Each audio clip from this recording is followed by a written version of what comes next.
Hey everybody, and welcome back to the Timesink Anime Podcast. We are going to be discussing Week 2 of Fall 2018. As usual, I'm JT, and this is Rex. Greetings. So, how have you been, dude? What have you been watching this past week? Well... Aside from weekly shows, of course. Yeah, and during the, 5 or 6 hours I haven't been working.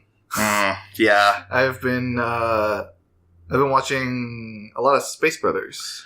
How's that been going? It's really good. There's not a lot I finally reached the point where I don't have anything I need to watch in order to watch something else. Yeah. So I can finally go into my backlog and I've just been kind of slowly plowing through Space Brothers, and it's awesome. Just it gives you such a good view of, even if you're 30 years old, you can still do what you want. Mm-hmm. That kind of feel. Yeah, I've heard a lot about that, because Muta, the main character, right, that's his whole dream. He wants to be an astronaut so he can go to space with his younger brother, Hibito. Yep.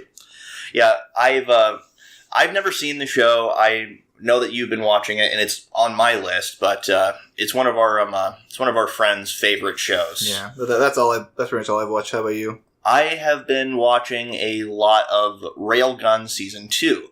Partly because I figured I might as well finish what I started with Railgun and Index, and so I just recently completed the Sisters arc from the Railgun perspective, which was the experiment for level 6 shift, the accelerator experiment, pretty much. Yeah, when they were just trying to have him kill them all. Kill 20,000 clones.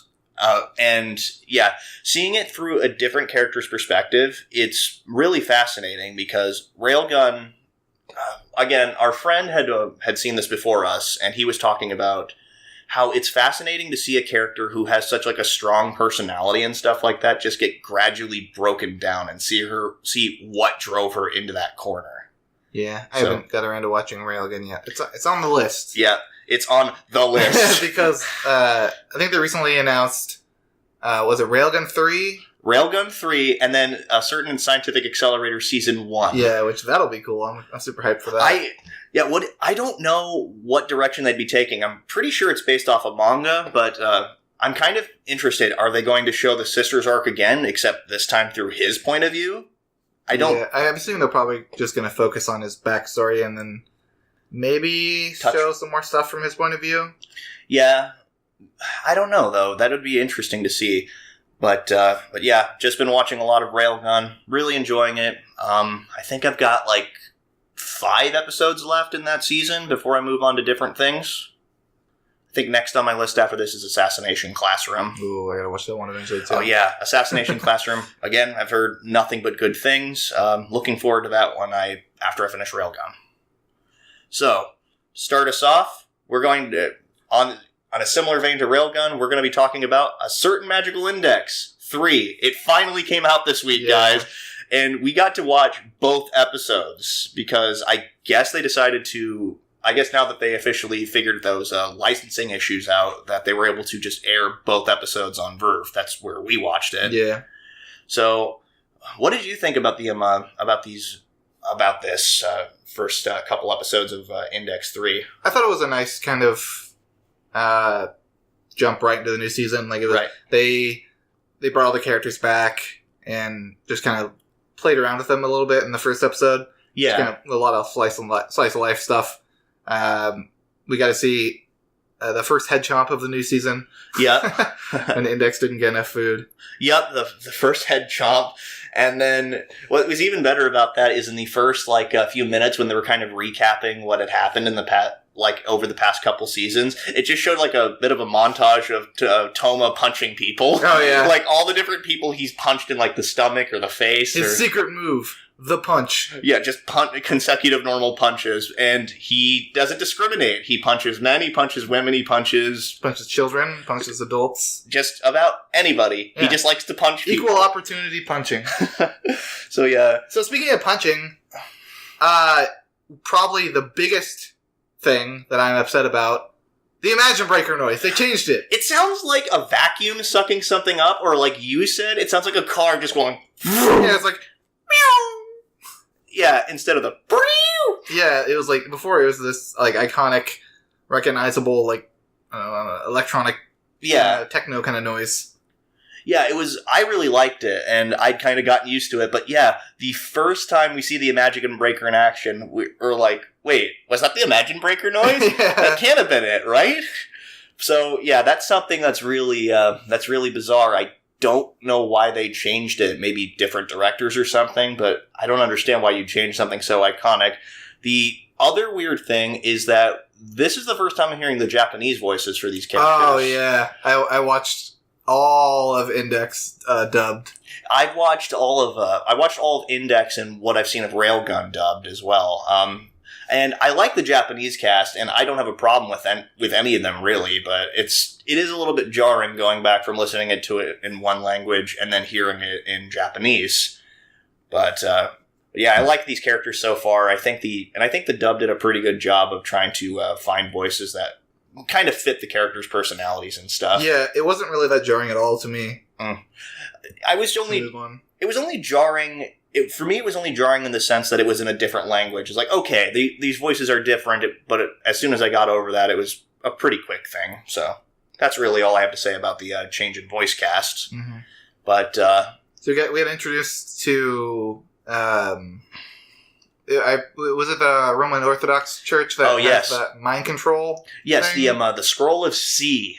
Oh my god! It's basically. The thing is it has the ability to basically make devout believers of the Roman Orthodoxy believe whatever the Pope tells them, pretty much. Even if there's no logical evidence to support those claims, if the Pope says it, it basically becomes rule for them, which is supposedly what the Catholic Church is like anyway. So, but so of course, they're trying to basically spread these demonstrations saying that Academy City is evil and needs to be destroyed. No, reason behind it, or it's just evil. Yeah, pretty much. We don't understand exactly what it is. I think it's supposed to be like the age-old, religion versus science debate. But, yeah, they just, for whatever reason, Academy City is in their way, and they're trying to, get rid of it. Destroy it. So, Toma and Tsuchi Mikado get sent to France in a really fast plane. Yeah, Tsuchi Mikado just handles it so well. He's just sitting there casually, and Toma's just like...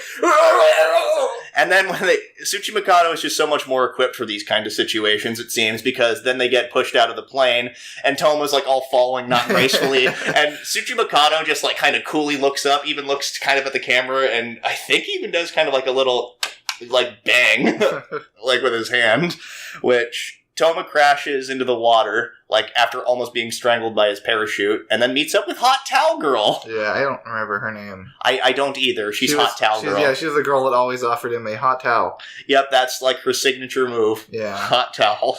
So, I kind of like that they're giving her a little more spotlight, even if she kind of seems like just another girl to add to the harem. Yeah. I mean, I guess... This show's always been a harem show, and the characters have still been interesting, even though it is a harem. Yeah, it's not like Sword Art Online, where they kind of devolved just into being that. They were still characters outside of being part of the out of Kirito's harem. But anyway, so we get to see a pretty cool chase scene between them, basically trying to get to get to a chapel of some kind. Yeah, I forget what it's called, but yeah, they're going to try and shut down, what was it? Well, not a ley line. It was basically, it served pretty much like a ley line, though, because it turns out that Avignon is very important to the Catholic Church's history. I don't remember exactly what it was, but basically because of that, they were able to use the scroll and to connect it to the Catholic Church, back in the Vatican.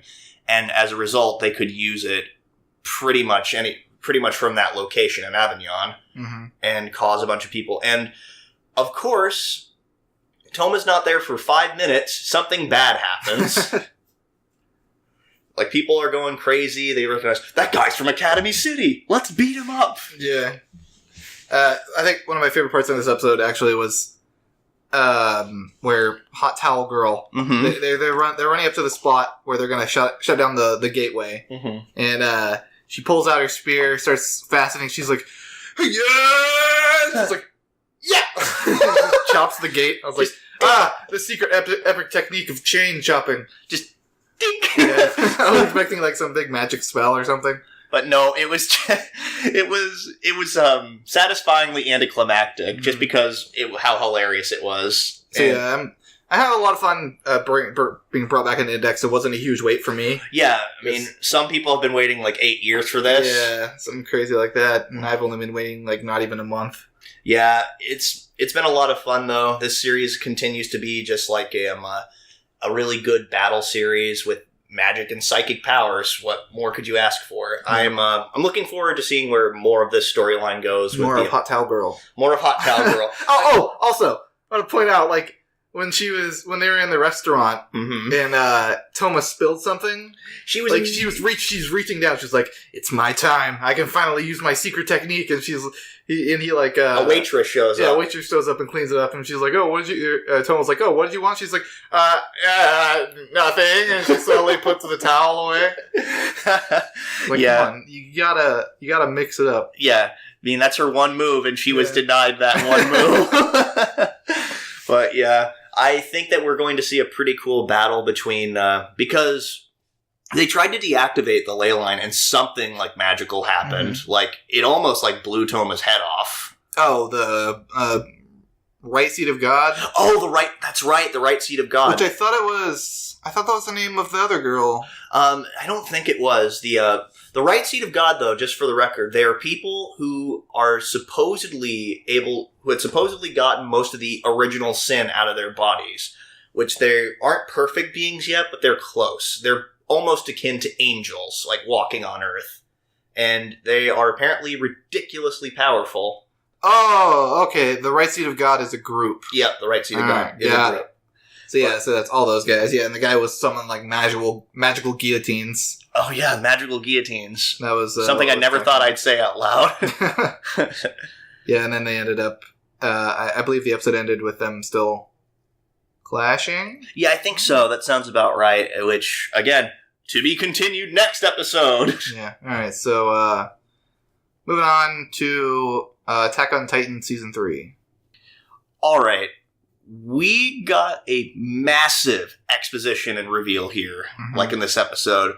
Holy crap, was this a really good episode for, I don't know if you guys ever read Bakuman or have seen Bakuman. You've read it, right? I have the first few volumes of the manga. That's the one where the guy makes manga, right? Yeah, it's a manga about writing manga. Yeah. It was written by the original creators of Death Note.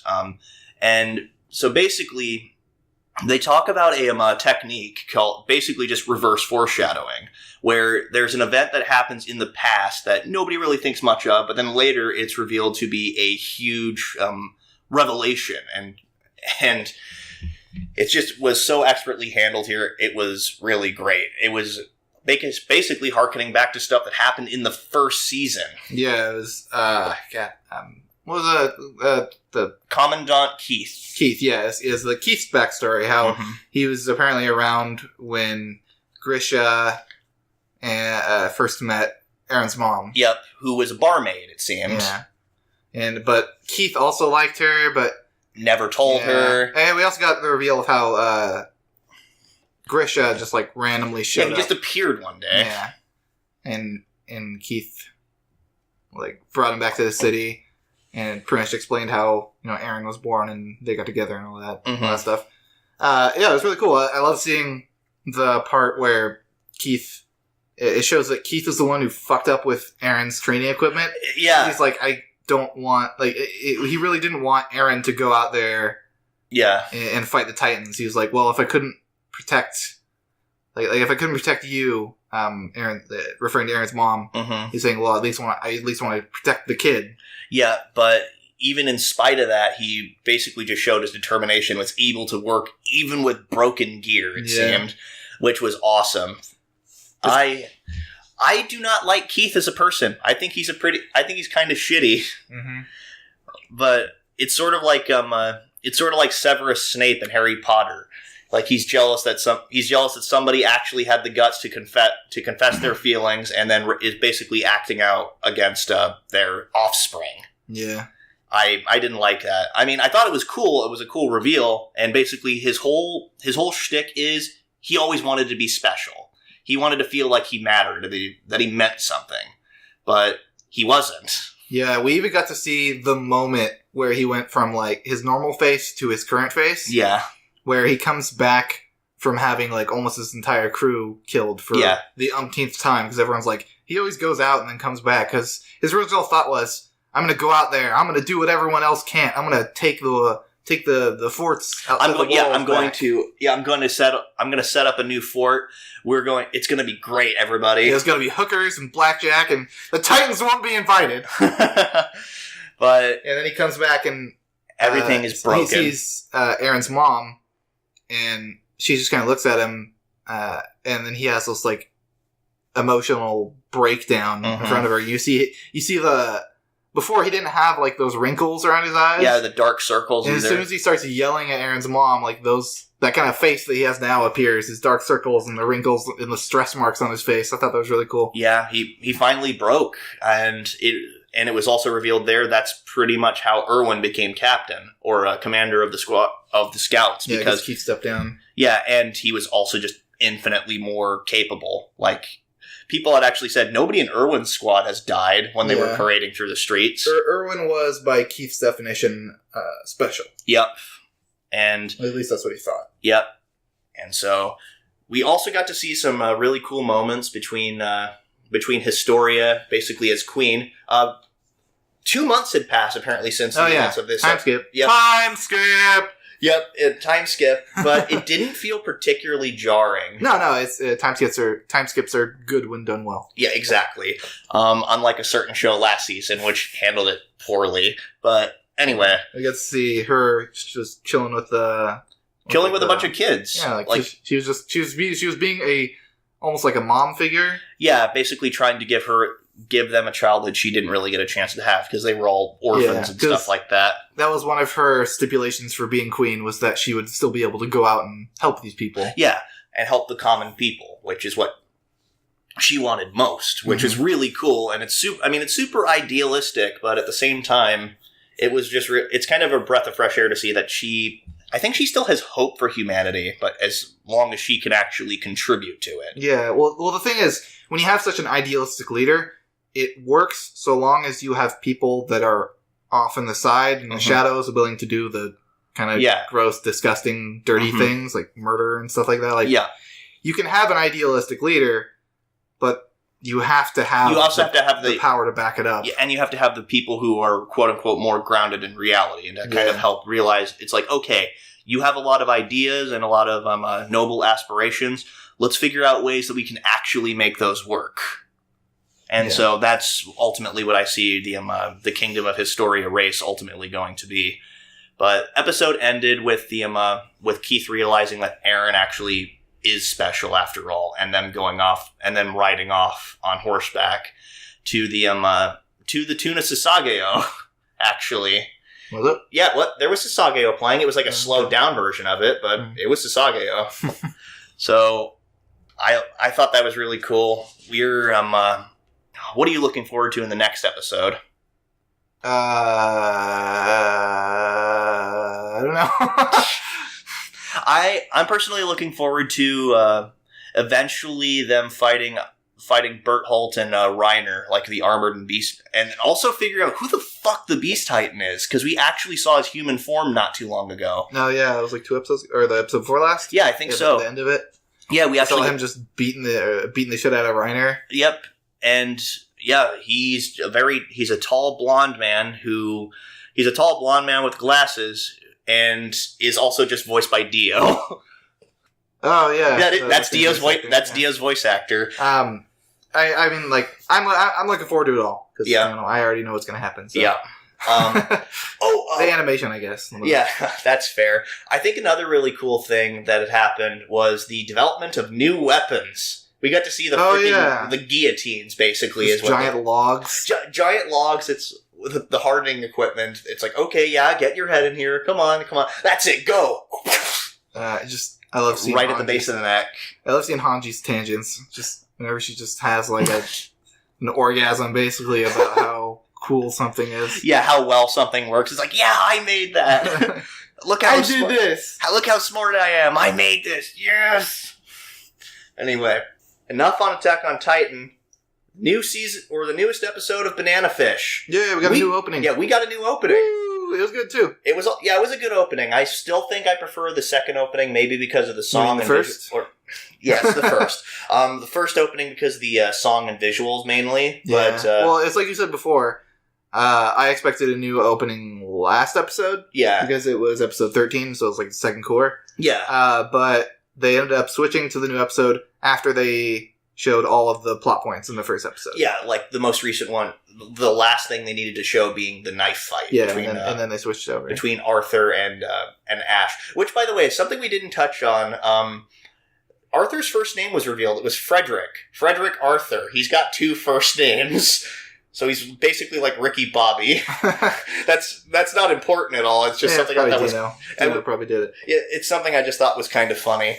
But anyway, so this episode, we pick up with Ash going to the hospital after the horrendous knife fight and him having these horrific nightmares about all the people he's killed, the people and basically... AG dying in front of him, and then Shorter dying in front of him and getting his head cut off. Yeah, he's afraid that AG's going to die if he sticks around too much. And that was hard to watch, and especially because like he was in operation, and he was crying because of those nightmares.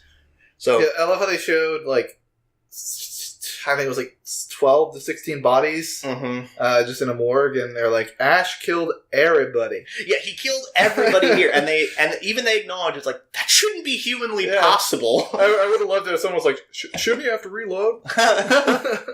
Which he, again, as we established, he probably did, just we didn't see it happening. Yeah. But of course, Ash can't just recover in peace because it's not that type of show. Mm-hmm. So we get to see people that Golzina had met with before, a senator, a general, and then I think another important politician. I don't exactly remember who, but realizing it's like, oh yeah, Ash has an IQ of 180. It's revealed, which I'm almost certain is a perfect IQ, by the way.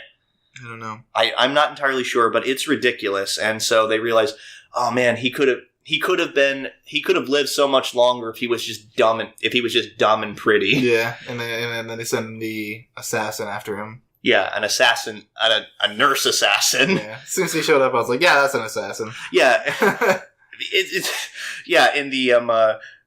In other news, the sun's going to rise tomorrow. But yeah, the way that he figured out it was an assassin, and the fight between him and the assassin chick was really cool too, because I'd like to point out, this is a kid in the hospital who just gotten stabbed in the side and had just gotten out of surgery. Yeah, adrenaline's a hell of a drug. Yeah, and like he basically throws the IV machine at her, manages to push his hospital bed at her and to get her away, and then basically gets her in a chokehold and basically says, "Who sent you?" But of course, her being an assassin, bite down on the tooth. After she shoots a cop. Yeah, shoots a cop. Cop jumps in, she shoots the cop, and then she bites on what I'm assuming is like a cyanide capsule probably. I imagine, yeah, which is usually hidden in teeth typically. Yeah. So yeah, bite down on the tooth and don't give away your bosses or don't give away who your boss is. So I wondered like how easy it is to accidentally bite down on those. Because you're like what if you're riding in a car and you get in a crash and you like slam your head on the dashboard? It's like oh, I'm dead now, I guess. Like, he died in the crash from poisoning. I never stopped to consider that. That is an excellent point. That's gotta be that seems like a major design flaw. Yeah, right. Well, I mean, they probably thought of something. Of course. Yeah, so yeah, anyway, we got to see Yut Long come back, and, like, he took Ash and... no, not Ash. He took, AG. AG and China Boy. Yeah, Lee. I mean, Suit Lin, I think his name is. I don't remember. Not Shorter, for the time being. That's what I'm going to refer to him as. Not Shorter. It's not the same. Yeah, it's not the same. But, yeah, he bailed them both out and then took them back to his penthouse, which we found out what Yut Long has been doing in the shadows this whole time. Yeah. Basically usurping his brothers. Yeah, I feel like... I don't know. He might have used something akin to banana fish on his brother. I almost think that's definitely what he did. Yeah, some kind of psychological drug. I don't think it was banana fish, because banana fish makes you go crazy. Mm-hmm. This just made him like basically, as he described him, a marionette. Yeah, he's just like... Yeah, it's like you're very sick. You need to go to bed and lay down. But yeah, so he's basically, as far as I can tell, the head of the Lee clan at the moment. I think he had 2 brothers, but the oldest brother is out of commission, and he is basically trying to screw over... I think he's trying to screw over Golzine. Yeah, probably. I don't know what his end game is yet, though. But the end game of Golzine is... or at least or even the people that Golzine is aligned with before seem like they are just trying to screw him over as well. So, yeah, the episode ended with Ash being taken to a crazy hospital by quote-unquote FBI. Yeah. And then they brought him there. The doctor's like, oh, welcome to my hospital. And then it shows up on the news. Ash Link's dead. Yeah. He just died on the way to the crazy hospital. Yep. Which we know isn't true. But everybody else doesn't. Yep. Which AG like watched the TV and it just repeated, dead, dead, dead. It's just like someone in his ear. Dead. He's dead. Do you understand me? He is dead. But yeah, I'm wondering what exactly their end game is there, because the senator and stuff have made it clear he's just too dangerous to be kept alive. They know that Golzine wants him alive so that he can torture him and stuff like that, but he's too dangerous to be kept alive for their operation to continue. I think the plan is to have him be killed at the place, but they're like, so by sending him there and pronouncing him dead, it's probably easy to get away with just like the doctor that they're sending him to is probably agreed to help make him disappear. Yep, probably in exchange for having like a test subject or whatever. I imagine so. So I'm hoping that like next episode is kind of a Outlast. Mm-hmm. Oh, Insane Asylum. Oh my god, that'd be so situation. Cool. Yeah, to see Ash could doing that'd be awesome. Yeah, I mean, and it looks like he's recovering fairly well anyway. Yeah, he's still got that wound in his side. Yeah, but I think one of the other cool things, just as a testament to how smart Ash is, he's basically like as they're like driving along, he's just kind of like listening to everything that's going on around him. Oh yeah, he's like taking a right, we took a left, must be going north. Yeah, we must be facing north now. And then he's just. Oh wait, we're on a bridge right now. We're in New Jersey. Yeah. And yeah, just like just that amazing IQ of his, just being so smart. Yeah, he's so smart and apparently a really talented shooter. So again, able to kill a bunch of people in a morgue. It's like, yep, he killed everybody. But I want to see him, hopefully escape from the insane asylum. Maybe AG figuring out that no way that he could have died like this. So maybe AG will actually do something. Maybe. Because AG, this entire series, hasn't really done much except for be Ash's emotional support. No. In the beginning, when they were kidnapped by Arthur originally, he did the pole vaulting thing. Oh, that's right. Got out and brought back up to save everyone. Yeah, I mean, except for Skip. Who, just got shot and killed. But, I don't know. AG has not really done a whole lot this season. Yeah, besides that. Yeah, outside of that, he's mostly been just Ash's cheerleader. Pretty much, yeah. Which is kind of a shame. Because little bitch boy. I want him to become a little less meek and stuff like that, because even eBay saying, oh, he's become a lot more lively, but he really hasn't done much. Yeah.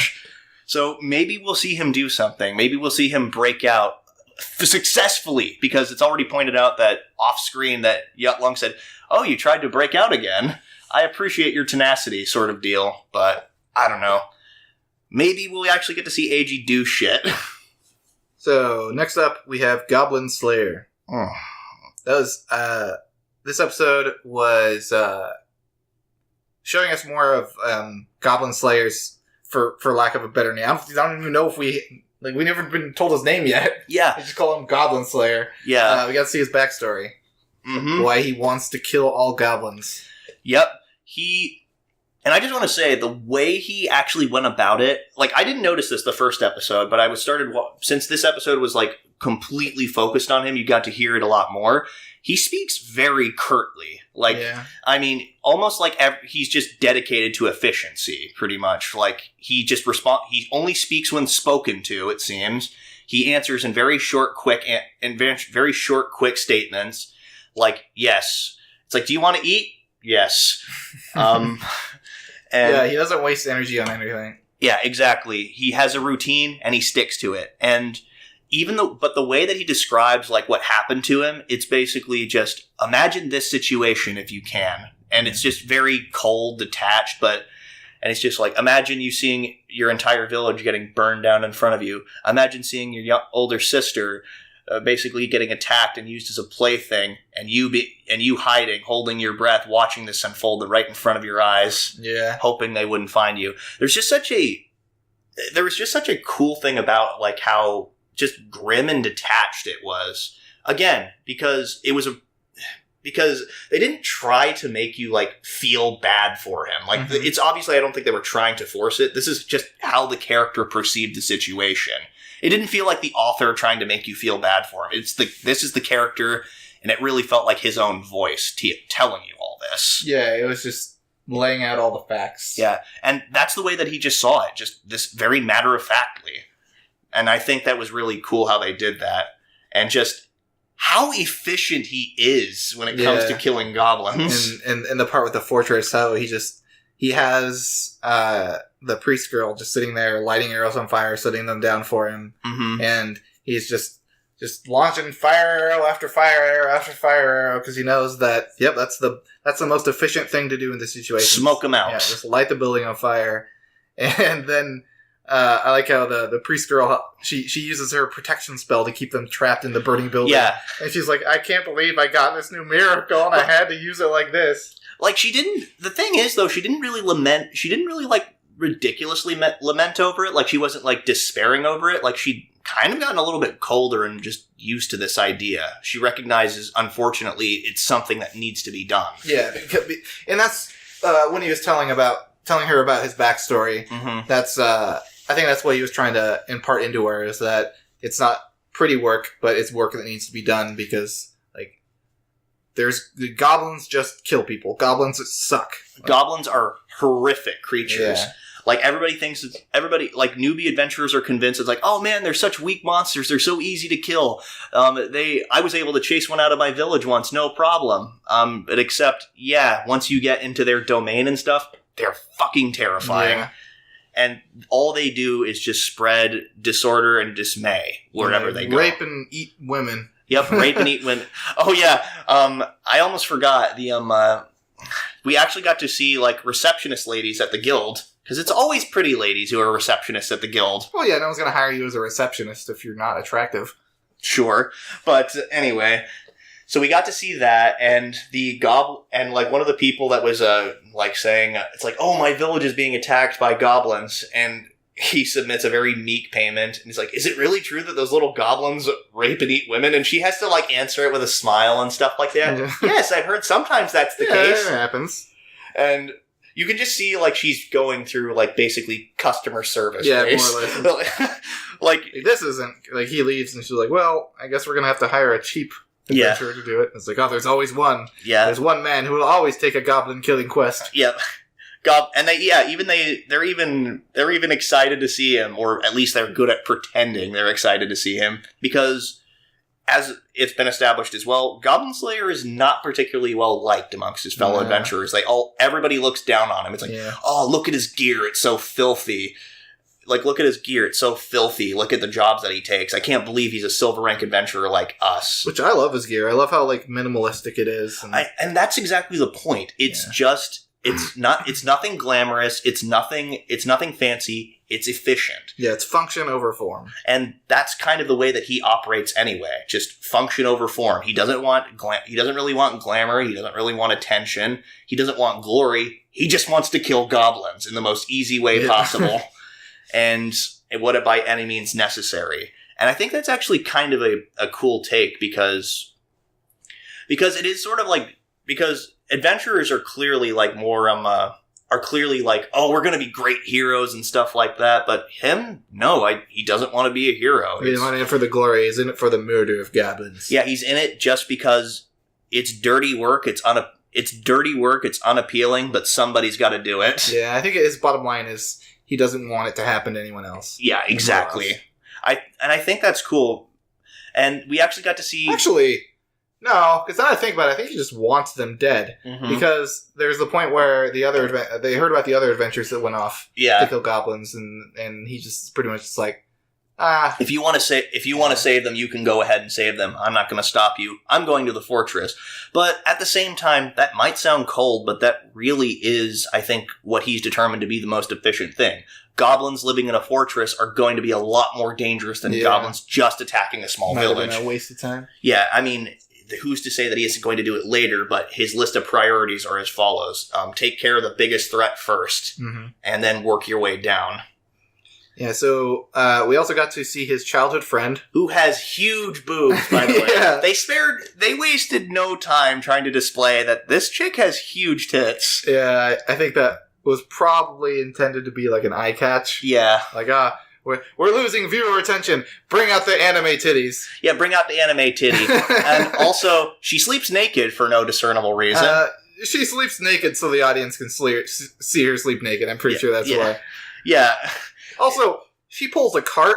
She was pulling a cart full of like trading goods all the way to a city, which is I'm assuming they at least went a few miles. Yeah. If you're pulling a cart, you're not gonna have that big of boobs. Yeah. That's like the area of muscle that's being worked when you're pulling a cart. Yeah. Besides your legs and stuff. Besides your legs and also your back. Yeah. But. Which I wouldn't be against her having, like, hella back muscle, like freaking the chick from Kabaneri. Yeah. Inventing a new fetish. Yeah, one step at a time. Thanks, anime. But yeah, so the whole thing about her is she's, like, they were childhood friends, and she's basically waiting for him to return. Like, not just him, like, in physical form, but just who he used to be. She does, and she said in her own words, she doesn't mind waiting a little while longer, even though her dad said, "I let him stay here because he pays well, but he's really dangerous. He's almost gone completely crazy. You need to stay away from him." Which he dropped a bag of gold coins on the table. It's like, and we were shown earlier that there are also copper and silver coins. Yeah, so this is probably a lot of money. Yeah, exactly. Most like fantasy equivalents is usually like, well, this copper will buy you like a huge loaf of bread or whatever. Mm-hmm. Yeah. So I don't know exactly what it was. Like, maybe it was just because we didn't actually see how much money, if it was all gold in the bag or if it was just all the money he'd accumulated just by goblin slaying jobs, which doesn't seem like they pay well, particularly. No. I guess it depends on the person. Depends on who's submitting the request, really. But anyway, that's Goblin Slayer, a dark, gritty fantasy series that's pretty damn awesome so far. So good so far. Yup. All right. Next up, we actually got the first episode of Golden Kamuy 2. We got to... Again, I watched this dub. Hearing the Japanese voices, took a little bit of time, like a few minutes to get used to, but... It was... okay. Let me preface this statement by saying I think the Japanese voice actors are great. Mm-hmm. I have no problem with them whatsoever. But it's really hard going from listening to Monica Rial and Ian Sinclair, which I think are fantastic. Yeah. They did such a good job of voice acting those characters, to the Japanese voice cast, which I don't know by name. Yeah, and Monica Rial actually, she actually had done research on, like, how the Ainu would pronounce stuff, and she'd actually figured that and based on that research that she did outside, had figured out that the original Japanese pronunciations had been slightly off. So she had put a lot of time and effort into studying Ainu pronunciations and did everything she could to try and do it justice, which I think is super cool. Dedication to the craft. Yep, absolutely. But anyway, so on to the episode. We got more weird shit happening. The episode mainly focused on a taxidermist guy. Yeah, a human taxidermist, mind you. This is some Buffalo Bill-ass shit here. Like, from Silence of the Lambs. I don't know if you've ever seen Silence of the Lambs. Yeah, I know. He's not as bad, though, I would say. Because he doesn't go out and kill people to do it. He goes and grave robs, which is still fucked up. But it's not as bad. Yeah, it's still pretty messed up. Yeah, he just who was the general guy? Surumi.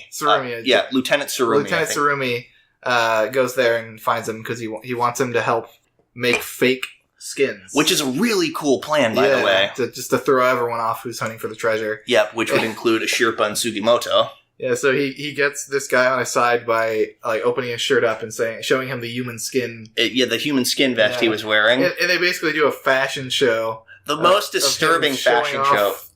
All of his disgusting creations. Like one of them was like some. It was basically, it looked like the Jason mask from the first Friday the 13th movie, which was basically like a burlap sack, but over the mouth it was just a pair of ears. I'm like, why? And there was a bunch of fingers sticking out and everything. Why? Yeah. Why? And then his and then it was like an arm where his crotch was, and he was just swinging it around. Yeah, it looked like a giant dick. Yeah, which is actually interesting considering he designed it like that, because it was revealed that because he was talking to the stuffed corpses of people he knew, like one of them being his mother. I almost expected the Psycho theme music to start playing because his mom was talking to him and shit like that, even though she was dead. And he actually shot her in the face, which was pretty cool. Yeah, because Tsurumi convinced him to do it. He knew the only way to help him get over his mental problem, because it was just all in his head. Yeah, he just had to think that his mother was dead. Yep, and but it was revealed that his mother was abusive and had actually hated men so much that when he was born, or I think sometime when he was younger, actually cut his dick off. I don't remember that. Yeah, that's what they said. So he had mutilated genitals. Ugh. Yeah, it's pretty horrifying. This show is not afraid to go to some dark places sometimes. Yeah, it's easy to forget that when you see the more slice of life happy shit. Yeah. Like the cooking show that nobody expected, Golden Kamuy. Yeah. But yeah, we got to see more cooking. I don't remember what dish they prepared for us this week, but we got to see more of just a Sherpa talking with Sugimoto and other people from her village and stuff like that. We did get to find out why she refers to herself as a new type of Ainu woman. Yeah, because her dad had told her that she's basically like a mix between two people. She's Ainu, but she's also, I think, Russian or something in that regard. Yeah, I don't remember. I think so.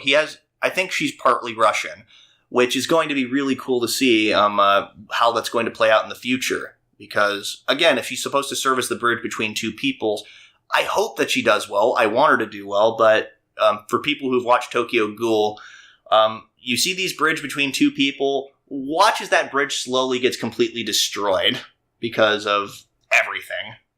Yeah. Also want to bring up Boner.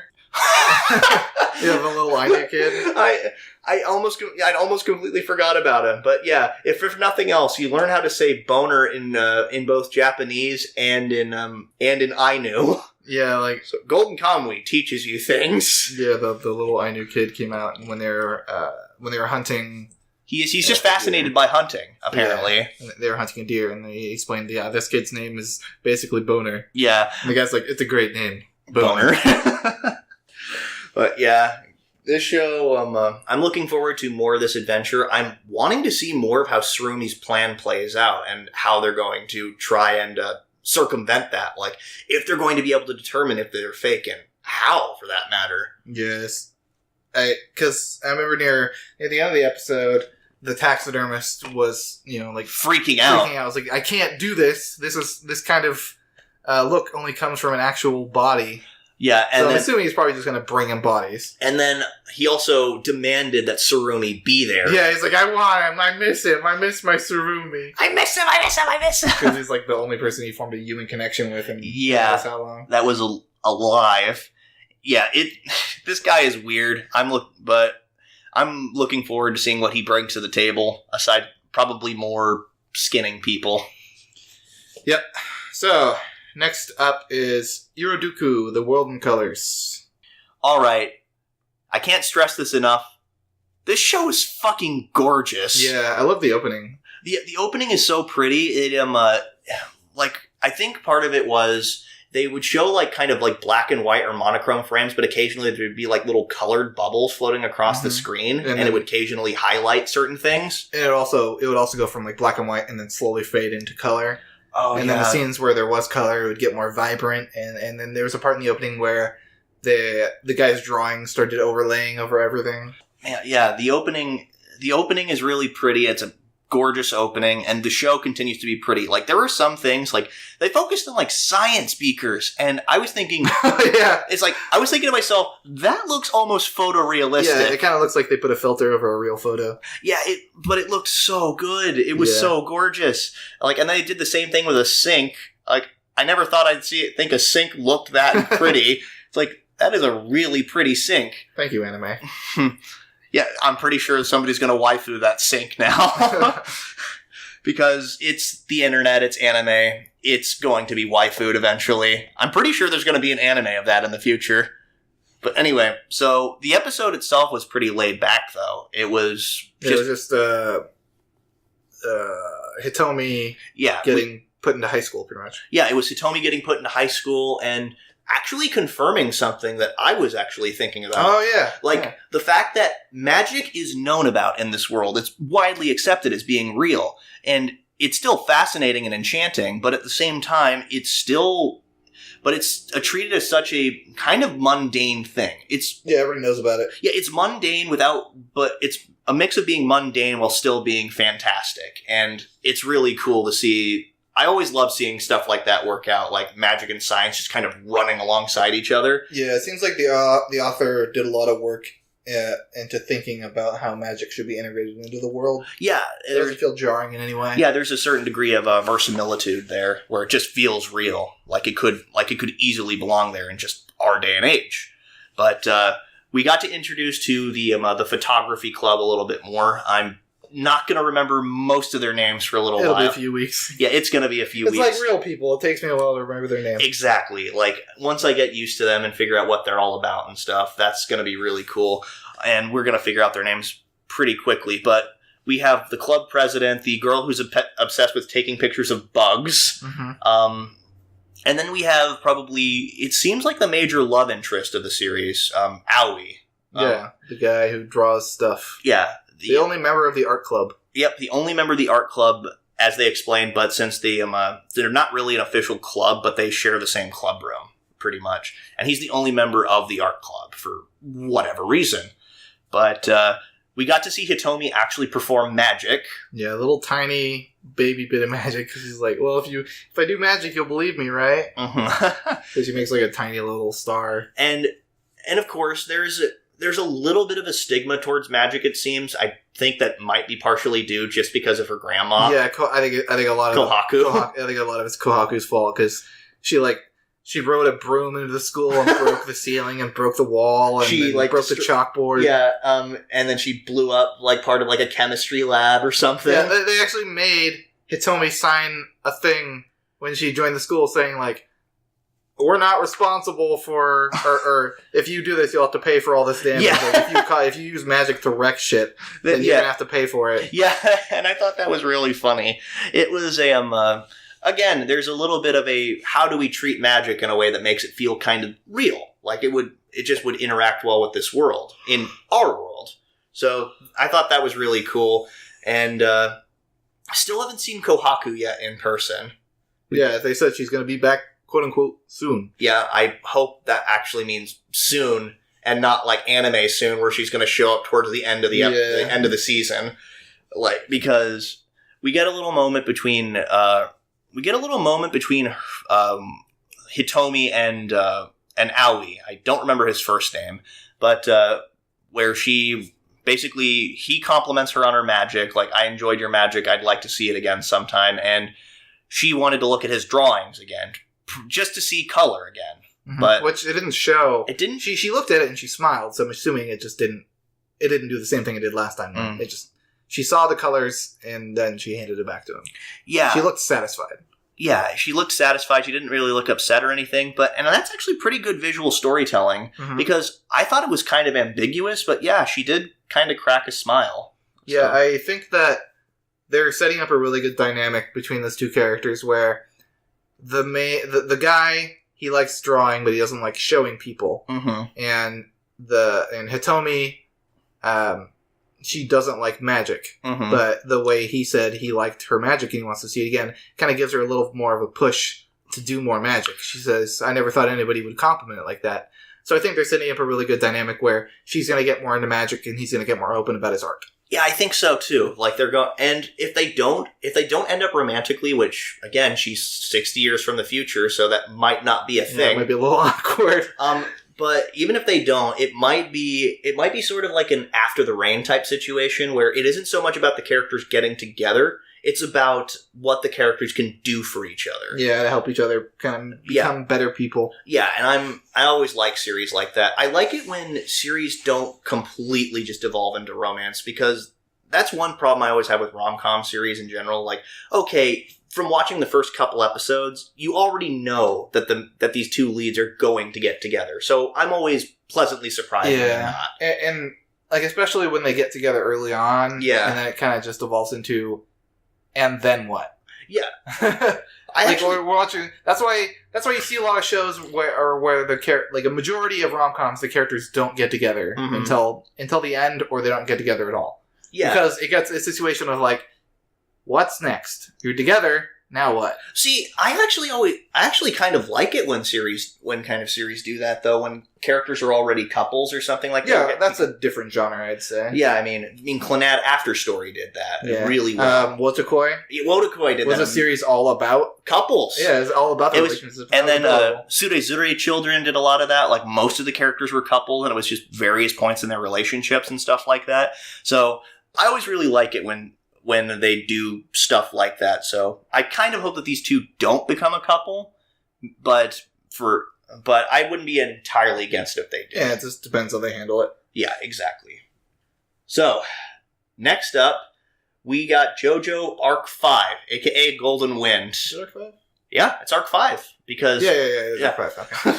Yeah, because Diamond Unbreakable was Part 4. Mm-hmm. It even said so in the one of the intros, I think. But, so, here's the thing.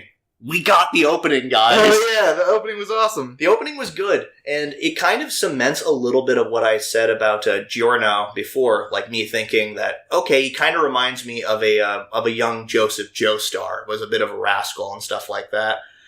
But, and the reason I say there's a little bit more clemency to that is because this intro is played by the same band that did Bloody Stone, which was the song for Joseph's arc, Battle Tendency. Yeah, Fighting Gold is what it's called. Fighting Gold is the name. Yeah, Fighting Gold is the name of the song, but it is performed by the same band as Bloody Stone, which I thought was really cool. Yeah, the the ending. The ending was really underwhelming. I did not recognize the song, so the song begins with "I wake up feeling so horny" or something like that.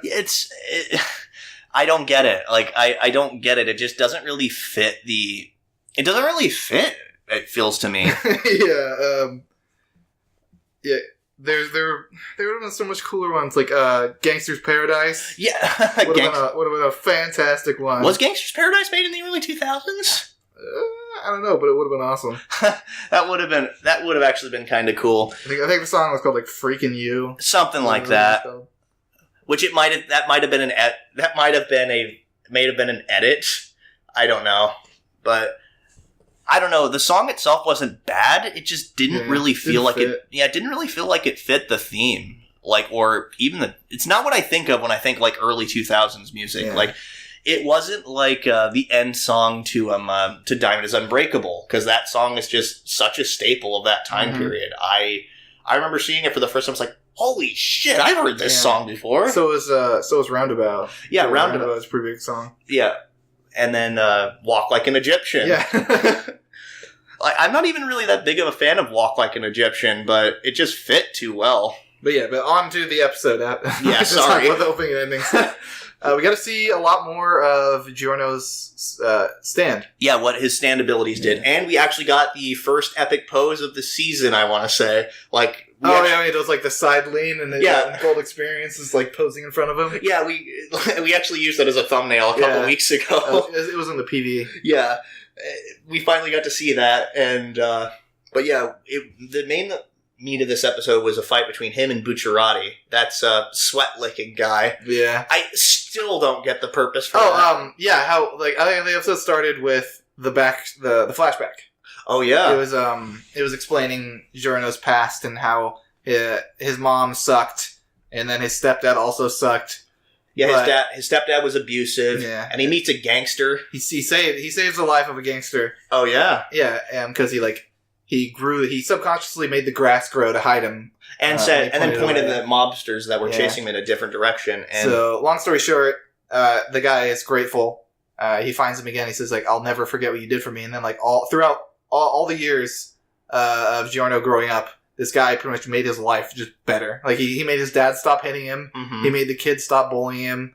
He got the gelato guy to give him an extra scoop of gelato. Yeah, right? It's like, oh no, this extra scoop is here on the house.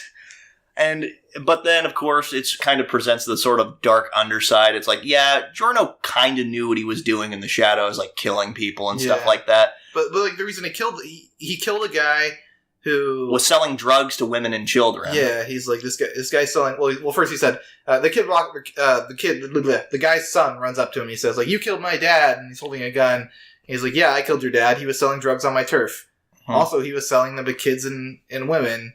And the kid, he was a piece of garbage. Yeah, and he basically said he was a piece of garbage that deserved to be taken out. And the kid said that, oh, you're also a piece of garbage. But in Giorno's head, he's thinking there's no way that the gangster is a piece of garbage. Like, he does what needs to be done.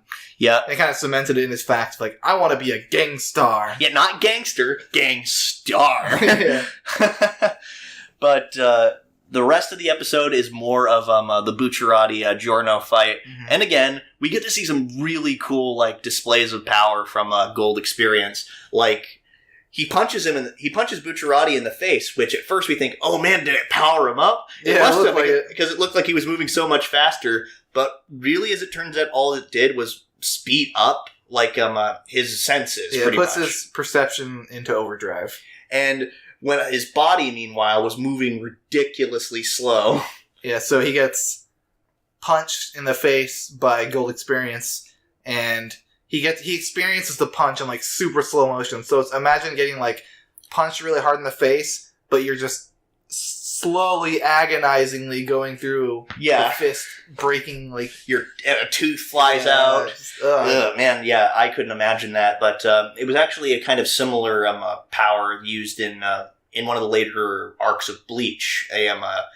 The fight between two mad scientist characters. One of them basically develops a poison and tricks the other one to consuming it that slows down his perception of time, so he feels himself getting stabbed for basically hundreds of years. The face paint guy. Yeah, Mayuri Kuritsuchi and Zyle Aparograns. How the fuck do I still remember those names? Because you probably watched it a lot when you were a kid. I liked Bleach when I was younger. Yeah. But a lot of people liked Bleach when they were kids. I was in high school. But, yeah. This episode, so we got to see more of that, and my favorite scene in this episode was when Giorno, Bucciarati? Yeah, Bucciarati. He was running away. He ended up jumping inside of a guy's body. And yeah, and his because of the effects of his stand, sticky fingers, also known in the sub as Zipper Man. Yeah, Zipper Man, totally not sticky fingers, even though he obviously says sticky fingers. Also, it's sort of like, I love when the show does this, because because in Diamond is Unbreakable, they did something similar with a guy stand named Bad Company. And he clearly, obviously says Bad Company, but in the subtitles, they call it Worse Company. Yeah. So, what is it, like a Rolling Stones the name of it is a Rolling Stones album, yes. Yeah. Which love the references. Yeah, I do too. But Giorno does a really cool thing where he turns his tooth into a fly, and he knows the tooth will want to go back to him. Yeah. And so it's bothering the hell out of him. Yeah, and then he smacks it, which, thanks to Giorno's stand, it reflects the damage back at him, and he gets knocked out of the guy's body. And then he, like, zips off his arm. He zips off, like, one of his arms, and then, like, something else off of the guy's body as well, and switches them. It was just the arm. Yeah, and he's like, because he knew it's like, if I get hit by Gold Experience again, then it's going to really suck. It's going to put my perception into overdrive. Yeah. So what I'm going to do is I'm going to make sure it doesn't hit me it hits this guy. But then he notices the guy was like shooting up and doing drugs or something, and he kind of hesitates for a little bit. Yeah, he hesitated because of that, and also he didn't like Bucciarati didn't want to kill people, and so Giorno nails him with golden experience, slows down his perception or speeds up his perception of everything, which slows him down, and he goes in, he's about to beat the crap out of him, and Bucciarati's thinking like, oh no, if I had to experience that one punch incredibly slow motion, imagine how I'd feel if I experienced like 100 of them. I'd probably die. I was partly expecting an ora. Yeah, that's exactly what I expected too. Yeah.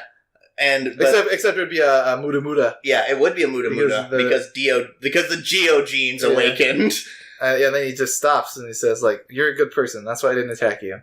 And then he goes and he proves exactly why he thinks he's a good person, because of what he noticed was happening with that kid there. Yeah, he had a fucking gross ass Requiem from a Dream arm. Oh god, it wasn't quite that bad. Yeah, no, it was just gross. Yeah, it was. Yeah. But, and then he basically says, yeah, I'm not going to, it's like, I also want to be a gangster. I'm going to take over this city and climbing to the top, pretty much. I'm going to dismantle the corrupt organization from the inside. So, that's where it looks like the series is going from this point forward. Going into, I'm pretty sure the group's name is Passione. Yeah, that's what it said in the synopsis for sure. Yeah, so he joins Passione and then is going to essentially climb through the ranks, occasionally gathering more stand users to his cause, like maybe finding out more about these gangsters, why they turn to a life of crime, stuff like that. It's going to be a lot of fun. Oh, but the thing that is pretty hilarious is the author seems to really love the trope of turning enemies into allies. Yeah. Like, because that happened. Frenemies. Yeah, that happened. I want to say that happened as early as. That actually started happening in Phantom Blood. Because Speedwagon was sort of an enemy at first to Jonathan Joestar. And then we had didn't Zappelli start off with like a fight against Zappelli? No, he didn't really fight him. No, there was a little. I think there was a little bit of a fight, but that was more of just like, I recognize you have the potential to awaken to Hamon, so here you go. Yeah, they definitely followed the frenemy trope. Yeah, pretty much. Like, which I have no problem with it. They're sticking to a formula and it's working wonderfully. Yeah, it's great, and I am really looking forward to the rest of this season. This arc seems like it's going to be a lot of fun. More crime stories, more sort of like Banana Fish. Paradise. Yes, more like Banana Fish. More freaking you. I'm not going to get over that. I don't think I'm going to get used to that outro. Yeah. So, what's next? Next up is Karakuri Circus. We finally got to see the first episode. We got to hear Bump a Chicken, Yeah, guys. Bump a Chicken. It was a fantastic opening. Good song, good visuals, all that jazz. I really like this show. Yeah, I'm looking forward to more of this. It was revealed where the main character, he had a rich dad from a big company. Everybody wants his money, or like these specific people want his money. So as far as we can tell, yeah. So they send puppets after him, and he gets saved by this big old buff guy who has seizures one of the weirdest diseases I think I've ever heard. I don't think it's a disease. I mean, it's a psychological disease, I guess. Maybe, but it's still just so weird. Yeah, like, if I don't make people laugh, I'm going to have a seizure and die. Yeah, just, what? I've heard of some weird shit in anime, but this is really weird. Yeah, so when they revealed, what's her name? Shirogane. And her puppet Arlequin. Yeah, when they revealed the puppet jumping out of the suitcase and that. Oh, man. And just fighting against the other puppets. Just like the animation in the show, they did such a good job on at least with this episode. I'm always a sucker for like, it reminds me, with her, puppeteer strings reminds me a lot of Walter from Hellsing. I have never seen Hellsing. Oh, really? Yeah. Oh, man. I know it's a pretty big one. It's good. At least from what I've seen. I haven't finished Hellsing Ultimate or the original Hellsing for that matter. But Walter, just for a little bit of a disclaimer, he fights using garrote wire, which is basically which actually serves as a bunch of puppet strings that he basically like spreads all around and then like tightens them at different points and is able to like sever people in half and stuff. It's really cool. And it's just the puppet strings remind me a lot of that. Yeah, just so the animation of her reaching into the suitcase, putting her fingers in like the puppet strings and pulling it out, and it's such a fluid motion. Yeah, the puppet flies out, and I guess the puppet has one arm and then uses its other arm as a weapon. Yeah, that's what it looks like, anyways. But she just like cuts the puppet up in like one combo. Yeah, we're getting 2 puppet shows this season. Yeah, one anime puppet show and one puppet show. Yeah, exactly. But yeah, Karakuri Circus, one of the things that I noticed pretty early on, like, it's a kid, it's the old story of a kid trying to, like, running away from home and trying to join the circus, it seems. Oh yeah, I didn't think about that. Right? Because, yeah, it's a kid trying to run away and join the circus. I guess the big buff guy pointed it out. Yeah. He was like, oh, it looks like a kid that might be trying to run away to join the circus. Exactly. And I think that's a good basis for the story. It actually is kind of clever in just seeing where they're going to go from that. Because, yeah, it could just be a kid wanting to join the circus, but what's really the circus? Yeah, I hope they show more members of the circus. Yeah. Because they had the big buff guy kind of taking... I think his name... Fuck, I forgot his name. Yeah, I don't remember his name, but he took... Masaru away to the doctor. Masaru and Shirogane. Yeah. Basically because, there was no hospital, no emergency rooms open, I guess. Which I didn't know that was a thing. I thought that emergency rooms were always open. Yeah, I don't know. That's news to me. And also, just, you'd think that more people would be freaking out about a strange platinum-haired, platinum-eyed lady, like, walking around with an unconscious boy on her back. You'd think more people in a circus outfit, too. You'd think people would be freaking out more about this, right? Narumi is the... Narumi, yeah.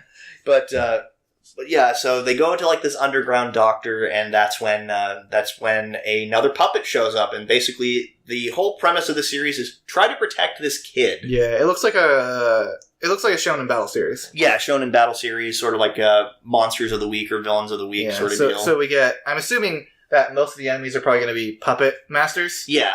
But it's kind of cool that you have the puppet master battles, and then you also have Narumi on the side, who was just like a big, strong guy. Yeah, just what was it?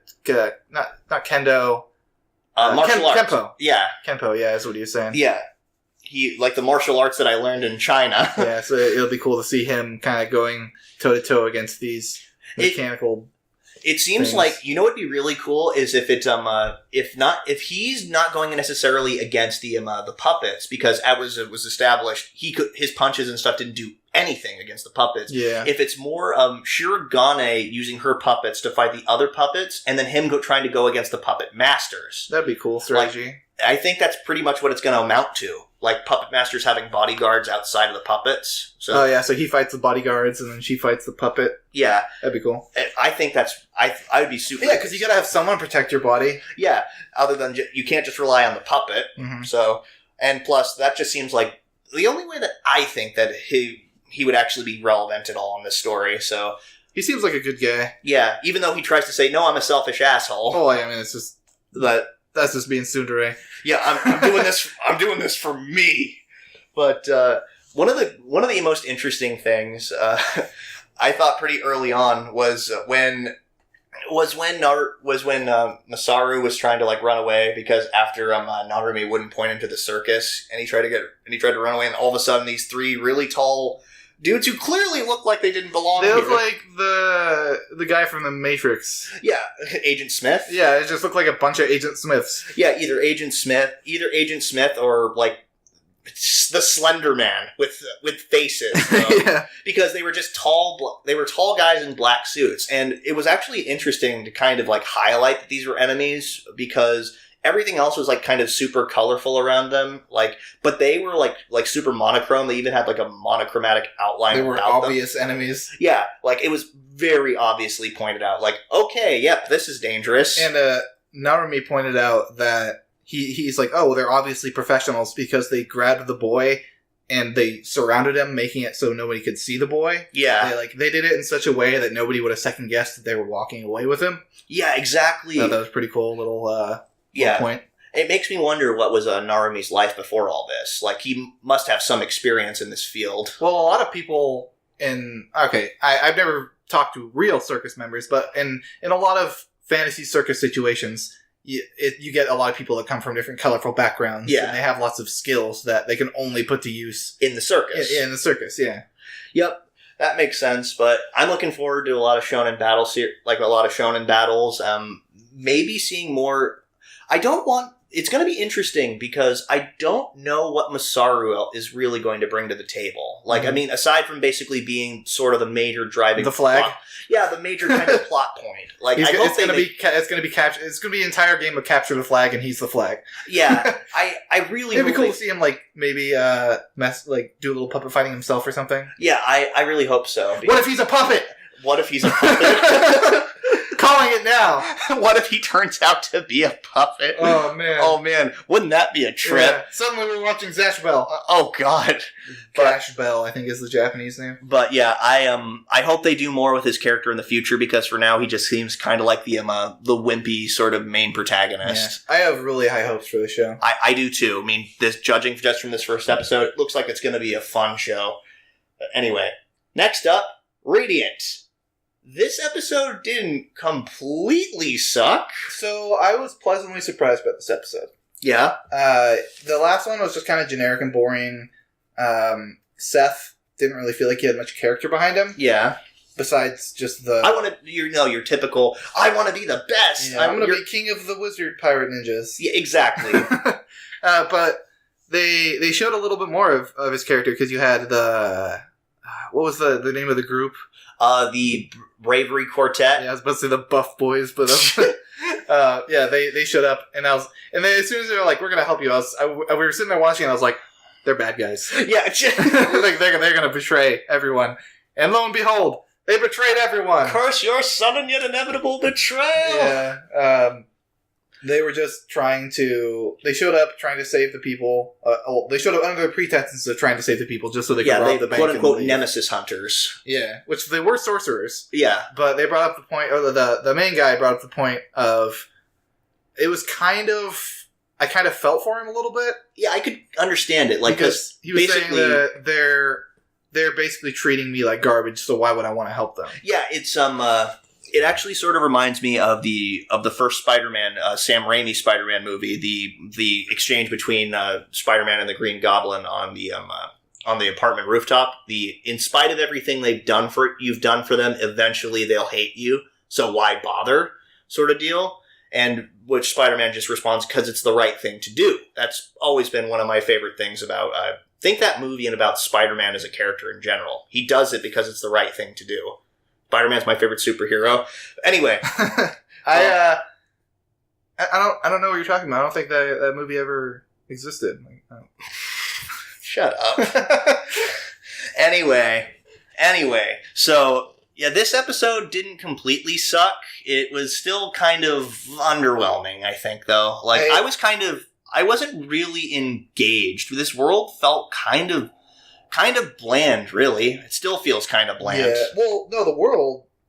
Well, last time you said the world was interesting, because it was the floating islands and everything. All right, well, okay, the setup for the setting is kind of interesting, but the people and stuff in it aren't really all that fascinating. Yeah. I liked the Nemesis don't really seem all that terrifying until the end. Yeah, when he just, like, turns his face sideways and then... yeah, just shoot to whoops the entire village. Yeah. Now, at first I was thinking to myself the whole episode is like, okay, you know how when you watch, like, Attack on Titan, like, you clearly see that, yes, these things are, like, people say, yes, these things are dangerous, and they actually show you how they're dangerous, but at first, the Nemesis didn't really have that kind of threat about him. He just felt like goofy. It just felt like a dumb lug that really didn't do much. It's like, really? This is supposed to be the all-powerful monster that everybody's afraid of? Yeah, I think they probably should have maybe let the monster not necessarily kill someone, but, like, maybe punch him really hard and have, like, a normal person go flying and maybe bleed all on the ground or something. Not necessarily die, because it's not... Like, the way the show's going, I don't think they're going to haphazardly have people die. It looks more like kind of a family-friendly shonen series. That is ultimately what I got from the show. This seems more like a show that's aimed more for a younger audience. Yeah. Which so is One Piece. Yeah. One Piece has a lot of, it doesn't show a lot of limbs being chopped off or death or something like that. Like, when they do, they censor it out pretty heavily. But when there's a bad situation, they still make a point to make it look like a bad situation, like characters will have blood running down their faces and stuff like that, like when they get hurt really bad. When you see Seth get slammed into the ground and he's just got dirt on him, it's like, that doesn't convey, like you were saying, it doesn't convey the threat that these things actually pose. Like, because, again, with Attack on Titan, granted, I know it's more that's more aimed for a bit of an older audience, but still, with Attack on Titan, you could feel the power of the Titans. You can understand why people were so terrified. Part of that was, like, the animation, too. Like, you can feel the weight of Titan's kick, or you could feel the weight of the Titan kicking down the wall. Yeah. Like when the Colossal Titan reaches his leg back and it just slowly, and then slams back into the wall. Yeah. Again, there's an imminent sense of dread from the Titans from like the get-go. Yeah.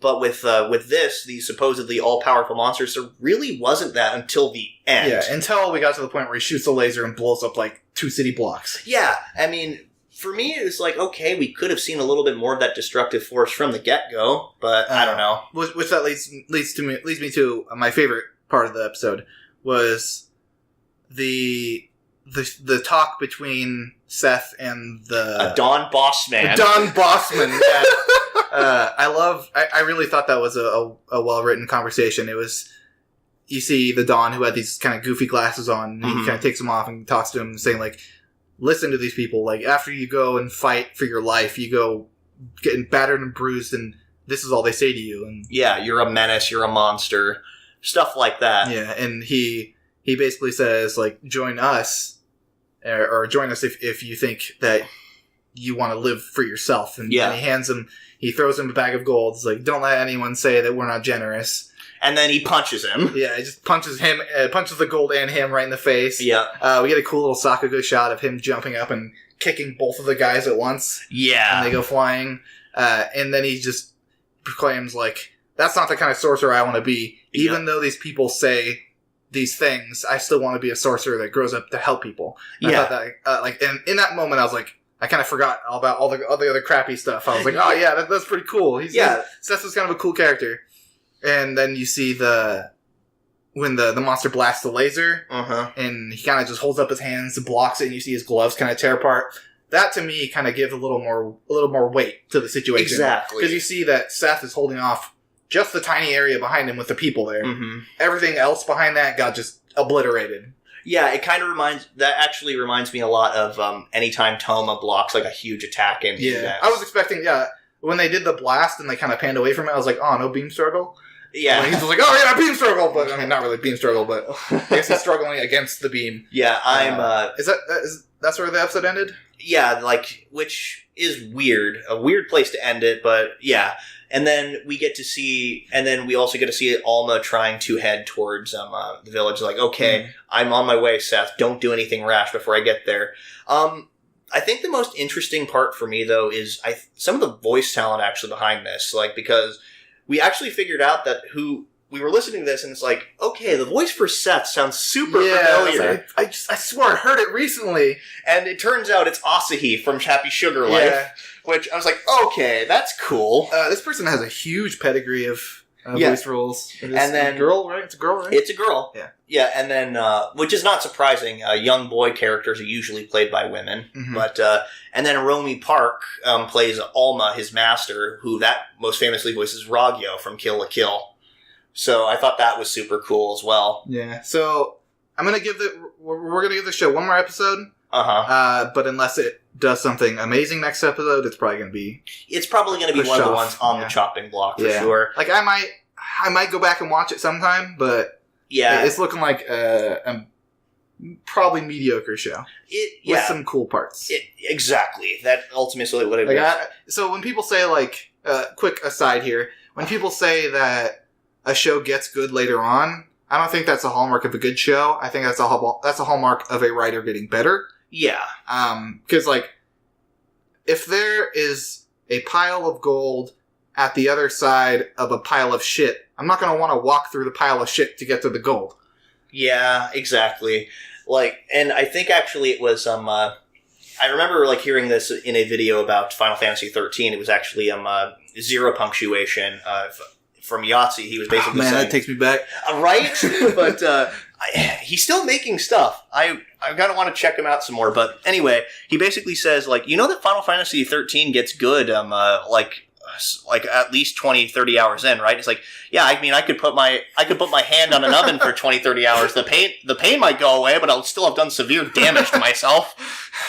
That's a good analogy. Exactly. I don't know. I wanted to like this show. I think it definitely is aimed more for children, which isn't bad. It's just probably not going to end up being my cup of tea at the end of the day. I think that this show has some potential, but also has some pretty big problems. That stupid motion blur during the running scenes. Oh yeah.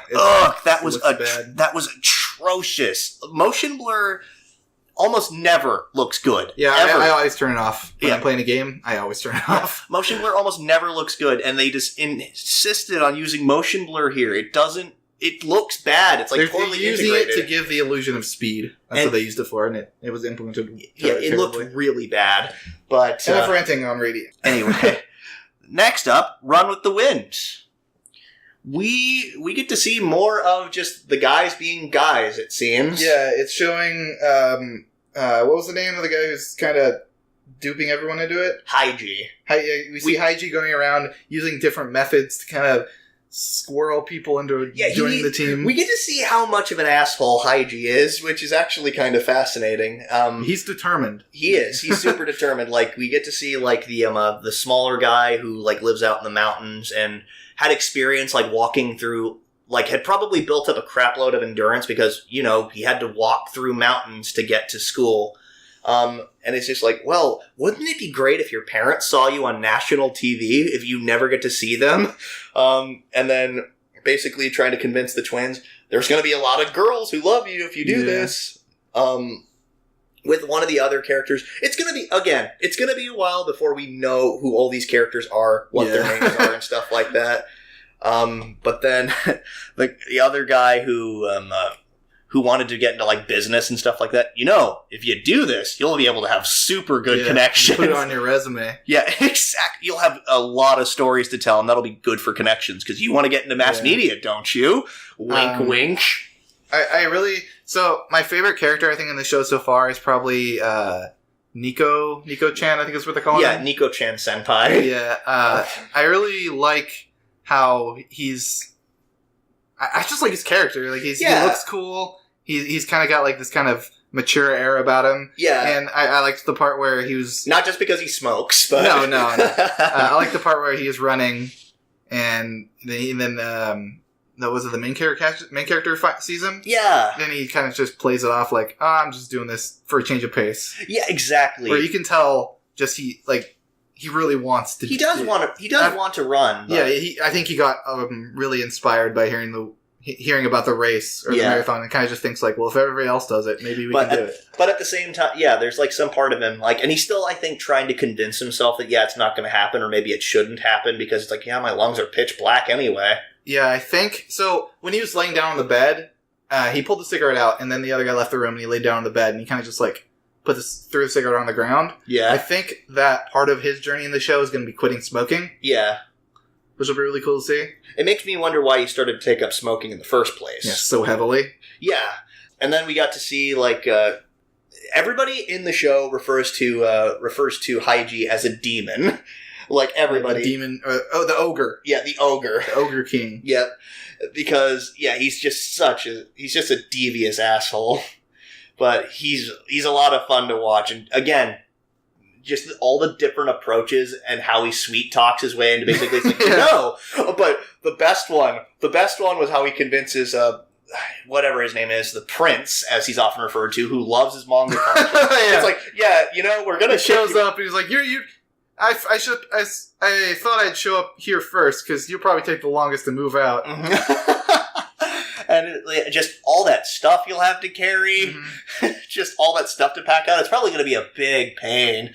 Just, that was one of the funniest things. Yeah, he's saying that, like, if you don't, if you're not on the team, then you can't live here. Like, that's part of the rules. It's not my fault. It's out of my hands. And then he actually goes out of his way to cut the power on the bathtub. Like, because, like, the prince tries to step into the bath, and he basically says, "Oh, geez, I almost had a whole heart attack at how cold it was." And then he shows up later at the bathhouse saying, "Yeah, tough break about the generator starting." Crazy. Like, I don't know how that happened. I really don't know how that happened. Just like, yeah, you know what he's about. You know what it's like, yeah, you're full of shit. But then it basically boils down to a contest between the main character, Karakuri, and Haiji about, like, all right, because you're going to be the hardest one to convince. So here's what we're going to do. We're going to sit in this hot spring together. That's ridiculous. Public bath. Yeah. And whoever gets out of the bath first has to do what the other person says. And they both go in to the point of heat exhaustion. Yeah. Neither of them gives up. Until they have to be pulled out because they both passed out. Yeah, exactly.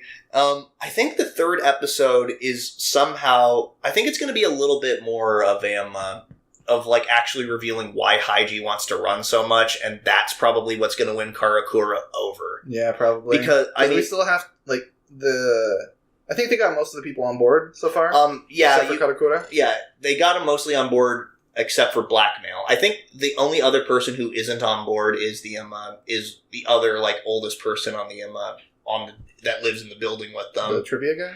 Yeah, no, not the trivia. He's on board because of the whole. Oh, you want to be in mass media? This will be a good thing for you. But the one who hates the fact that Nico smokes so much. Yeah. The guy that was beating the shit out of the twins. Yeah. In the futon when they were wrapped up in the futon. Yeah, it's like, you idiots!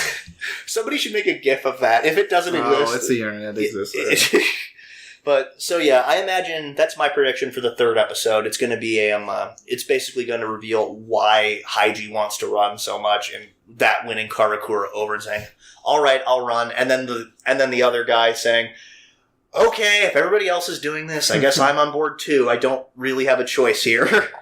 So, yeah, this looks like it's just going to be a feel-good, you said it. It looks like it's going to be a feel-good sort of sports drama. Mm-hmm. Yeah. Yeah. So next up is Superhuman Samurai Cyber Squad Gridman. Quadruple S.Gridman. Yeah. This show took a complete 180 in terms of quality. The first episode, boring garbage. This episode, fucking awesome. Yeah. Like, this actually felt like... I said after we finished watching the episode, this felt like a Saturday morning cartoon. Mm-hmm. And that is just really cool to me. Like, I was saying before, I thought sort of that maybe it's supposed to be sort of like a satire or parody or kind of a bit of an homage to like old school, like Super Sentai type shows or old mecha series.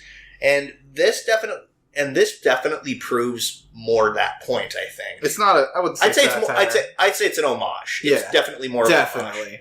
Like, but this episode is cool as shit. Yeah, so the first half of the episode was kind of character interactions. It was introducing the antagonist of the show. Akane. Which we didn't know she was antagonist until later on. But she shows up, kind of tries to talk with the main character a little bit about Gridman, and he kind of plays it off like it's nothing. Mm-hmm. And like just the character interaction, the conversations feel so much better than the first episode. I don't know what happened between the first episode and the second. So I told you this before, but just to recap, the first episode was shown months in advance at Anime Expo. Oh yeah, that's right. I think it premiered first at Anime Expo in America. Right. And so I feel like they might have had to rush that out. Probably. And that would explain why the first episode looked bad and wasn't very good. Yeah, why they had to hold on that stupid frame, of just, like, zooming out on this freaking, oh crap, the ball hit the sandwich! Yeah. Because this episode just felt crazy better. Yeah! Just everything. The animation. It has a lot of the triggerisms, which I really like. Wait, what do you mean? Triggerisms, like, just like the tropes that Trigger, like, does. Like the kind of cross-shaped explosions and stuff like that. And just that style they have about them. Yeah, so the fight where, of the fight against the new monster the new monster of the week, new kaiju. Yeah, that Akane, was it? Yeah. Akane, that she makes. The fight just had so much more weight to it. Yeah. Like the first episode when he punched the monster, he didn't really like... It didn't really like feel like it really like connected. And it didn't come across with like the massiveness that they were. But you see Gridman kind of grab it around the neck and like suplex it backwards. Like just the weight, the speed of it.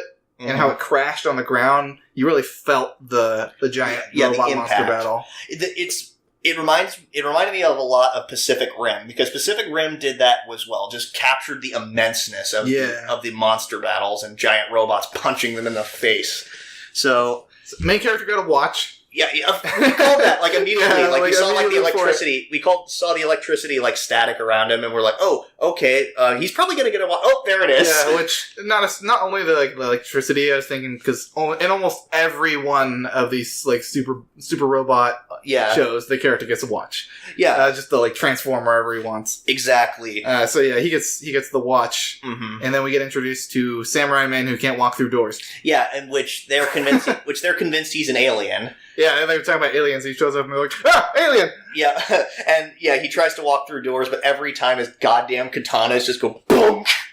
He reminds me of, what was from Kill la Kill, the nudie-speech guy when he's in his... Oh, I know what you're talking about. He's in his teacher outfit. He kind of walks around with his hands in his pockets all the time. Like trying to be like unassuming and stuff. The design of him kind of reminds me of that. Yeah, I agree. That's actually a very good point. Like, minus the glasses. Like, because the teacher wore glasses. This guy doesn't. He kind of looks like he's got bags under his eyes. He even has the same, like, neck hunch. He reminds me a little bit of Eraserhead as well. Like from... from Hero Academia. The face. Yeah, the face. They just kind of posture, way he carries himself. Yeah. I like that character, though. He seems really cool. Yeah, kind of quirky. Yeah. Like even if there's an easy path, he just jumps up on a building, or there was like a staircase where he could have walked down the staircase and he just jumps down.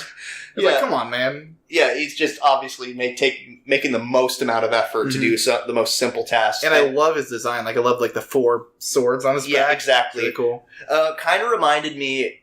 that actually also reminded me a little bit of Nicholas D. Wolfwood from Trigun. Like, the giant cross on his back. Oh, yeah, I know who that guy is. Yeah. Okay, you actually know who Wolfwood is. Yeah, and he has all the guns in it. Yeah.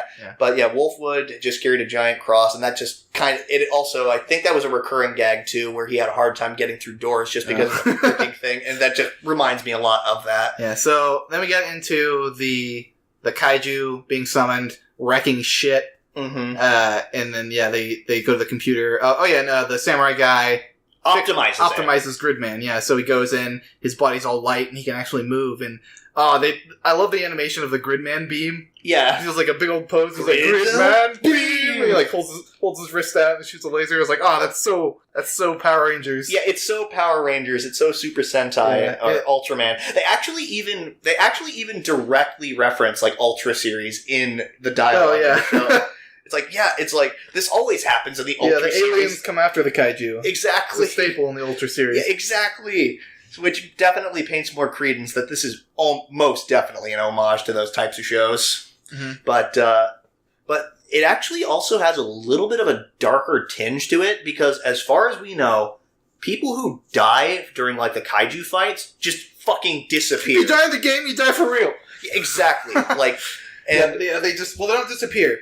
So we learned that one of their classmates, they go back to her dad's house, and apparently, since she died in the kaiju fight, it turned out that the world filled in the gaps. Yeah, really. It was like, she died when she was in middle school. Yep. And that's actually, and I'm thinking to myself, man, that's gotta suck. Yeah, that was a lot more. I have a lot more respect for that than just being like, and nobody died. Yeah. So they die, but they die in kind of a way that the world can still go on. Yeah, I was thinking a little bit actually more of a Corpse Party, where it was almost like they just don't exist. That's a game, right? Yeah, Corpse Party is a game that was also turned into like a 4-episode OVA series, which apparently is also pretty good. I've never seen it, but basically what happens when characters die in like the Heavenly Host Academy, that's the school they get transported to, and they die there, their existence just gets wiped away completely when people return. Like, except for the people who escape from Heavenly Host, they're the only ones that remember that. All right. So that's just what it reminded me of a little bit. But So I love this antagonist. Yeah, she in the beginning she kind of seemed like a ditzy minor character, but as soon as she gets home to her just hallway of garbage bags, I guess. There's so much garbage. She's just bursting with personality. Like, I can't wait to make all these new models. Look at my new toy. And her computer, Alexis. Yeah, Alexis, I think it was. As soon as we saw him, we're like, that looks an awful lot like Chief Overjustice. It actually sounds a lot like Chief Overjustice. So we looked it up.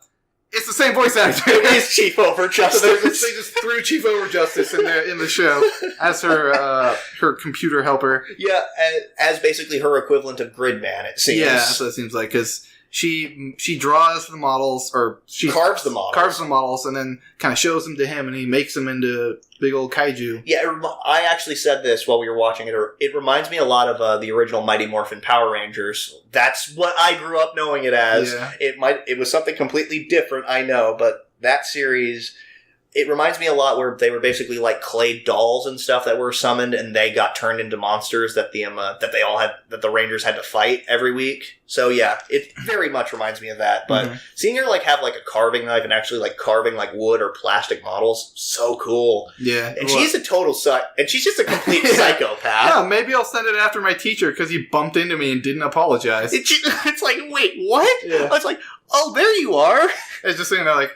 Yeah, that's an acceptable response. Yeah, it's and her having no remorse for even considering that, just not even thinking that, okay, maybe this is wrong. I feel like if this show was campier, like when she lost, well, so when the kaiju got beat, she had kicked her screen and she just kind of threw a fit. But I feel like if it was campier, she'd be like, "Curse you, Gridman!" Yeah, but then after that, Yuta has a little bit of an existential crisis about the whole. Well, if I can't really save them, or if this keeps continuing and people keep dying, will this really matter? Sort of deal. He has a little bit of that kind of existential crisis, but it proves that because like he saved the life of that teacher, or because Gridman saved his life, he actually had a bit of a personality change. Like he accidentally bumped into him with his phone. He's like, "Oh, geez, I'm sorry. I should have been watching where I was going." Yeah, he says sorry. Yeah, and it's a small detail, but it's definitely, I think, promotes a little bit more hope in humanity and wanting to find something to protect. Which So I want to go back to the fight real quick. So it's just like when he shoots the beam and it blasts back, and they have kind of a cool little back and forth, and it looks like Gridman's going to lose, and the samurai guy is like, "Well, guess I got to do this." Fucking, like, he goes in and I was like, "Oh, is he going to be a mech?" And he just, the big-ass sword just does a bunch of Gridman caliber! Yeah, and it just slams into the ground, and he picks it up in one cut, just, like, slices the kaiju in half, and just that scene itself was just so awesome. And, again, just the explosion, all the animation and stuff like that. You're back on track, Trigger. Yep, I'm 100% on board with this, yeah. Yeah. Wasn't before, but I certainly am now. So, on to my favorite show this season, SAO Alicization. This episode was really good, I think. Yeah, I actually liked it. I would say it was good. It was a good episode, yeah, I will agree. It was a good episode. We had, I like that it's that Kirito is trying to figure out about the world by interacting with the characters. Like, and he's not just powering his way through everything. Exactly. Like, this feels more like, okay, this is a world I'm not familiar with. So I actually need to think and try and think my way through this and figure it out, like, without really being the lone hero who just like you said, just powers his way through literally everything. Yeah. And there was a moment where I was thinking to myself, okay, if they do this, I'm going to be super fucking pissed off. Like, there's this giant tree that... the demon tree. Yeah, the demon tree. That's actually what this episode was called. Where Yu-Gi-Oh! We actually get to introduce to him a little bit. It's basically revealed he's the 4th generation of woodcutters, I want to say, who are just basically trying to chop down this big-ass tree. I think it's 7th. Okay, maybe. But it was some huge thing, and people have been trying to chop down this tree for, like, over 300 years. Yeah. And, for over 300 years, and they've barely made a dent in it. And that's we're actually understanding a little bit more about how this world works. Yeah. Like, everybody gets a calling. Yeah, so the reason they want to cut down the tree is because it's, like, it continuously saps nutrients from everywhere around it. Yeah. So they can't expand their fields and grow it all. Yeah. Like, it doesn't attack the stuff they already have, but they can't go any more further past it. And it's basically an exercise in futility, because Well, I mean, not really. Well, like the end goal is to eventually, after thousands of years, they'll have the tree out of the way and they can expand. Like that's the goal. Yeah, but for the people that are working there, it's kind of an exercise. It's basically an exercise in futility. Yeah, it's you're be there your whole life chopping away the tree. It's basically like the old Greek myth of the guy trying to push a boulder up the hill, pretty much. So basically, everybody has a calling in life, which basically just is like a destiny. It seems like this is your one task that you have to do pretty much your entire life. You're assigned a job by the I want to say what are they named? The Knights, the Templars, sort of like Templars, the heads of this basically religious organization. Axiom Church. Something like that. But I was going to say Axis cult. Aqua, what are you doing in this show? But so everybody has these destinies or callings, and it's gonna be some shitty jobs. Yeah, I guess like what do you do if you turn like whatever years old? It looked like as far as I could tell, it was 11 is when you get your calling. What if you get that age and they're like, Timmy, you're gonna clean toilets for the rest of your life. That's going to be your job. Aw, man. Yeah, man. Like, Fiddlesticks. So is that... I wonder if he'd have more friends than the tree chopping guy. Because like they kind of like played it off, at least the guy they showed, they played it off as like, that's the shitty job that nobody wants. Yeah, because it is... Again, most people say it's basically a near pointless endeavor. Because it's going to take completely forever for it actually to mean anything. Mm-hmm. But yeah, I was worried during that whole bit that Kirito, it's like, okay, it's like, hey, can I give it a whack? It's like, yeah, sure. Yeah, just inner thoughts. Oh, no. Like, just don't. SAO, if you fucking do this, I'm going to be super pissed. Bad! Get the spray ball. No, Sword Art, stop! And actually... He doesn't. He actually fails at something for a change. Yeah, he swings back and then smacks the tree and falls out his hand. Yep, and then he actually gets a little bit more practice. And I was thinking, okay, part of me was still dreading the prospect of, okay, maybe he missed on the first swing just to show that he can fail. But now that he's got the hang of it, ooh, yeah, watch. But no, he basically got about the same amount of progress that Yu-Gi-Oh did during that. Chips away at it a little bit. But yeah. And so they go into town because it's established that it's kind of against the rules, or it's like a taboo or something like that, or the Book of Taboo or something like that. Taboo Index. Taboo Index, thank you. But that people don't people can't violate their callings or whatever because if you leave to not do your calling, it violates taboo. And then you get arrested by the church, basically, the same way that Alice was when she accidentally got her fingers into the dark territory. In the naughty zone. But yeah, we got to see that, and then Kirito, he's like, oh, I bet your calling is just as lame as that Yu-Gi-Oh. Yeah, we got the one part of this show where it's like, all right, Kirito looks like he's got some humility. Yeah, he's not getting much done. He's an actual person, and they're like, no, we gotta put in the one part of the show where Kirito's a badass. We gotta prove it. So like, yeah, they give him a sword. He goes and cuts a tree in half in the first trip, which I guess it also kind of served a purpose by showing Kirito that there are sword skills in the show. Yeah, and so, but the question is in the game. Yeah. But this is completely different technology. You'd think I don't know, but maybe we'll figure out more about this. But yeah, it's just again we gotta give him his one badass moment. Yeah.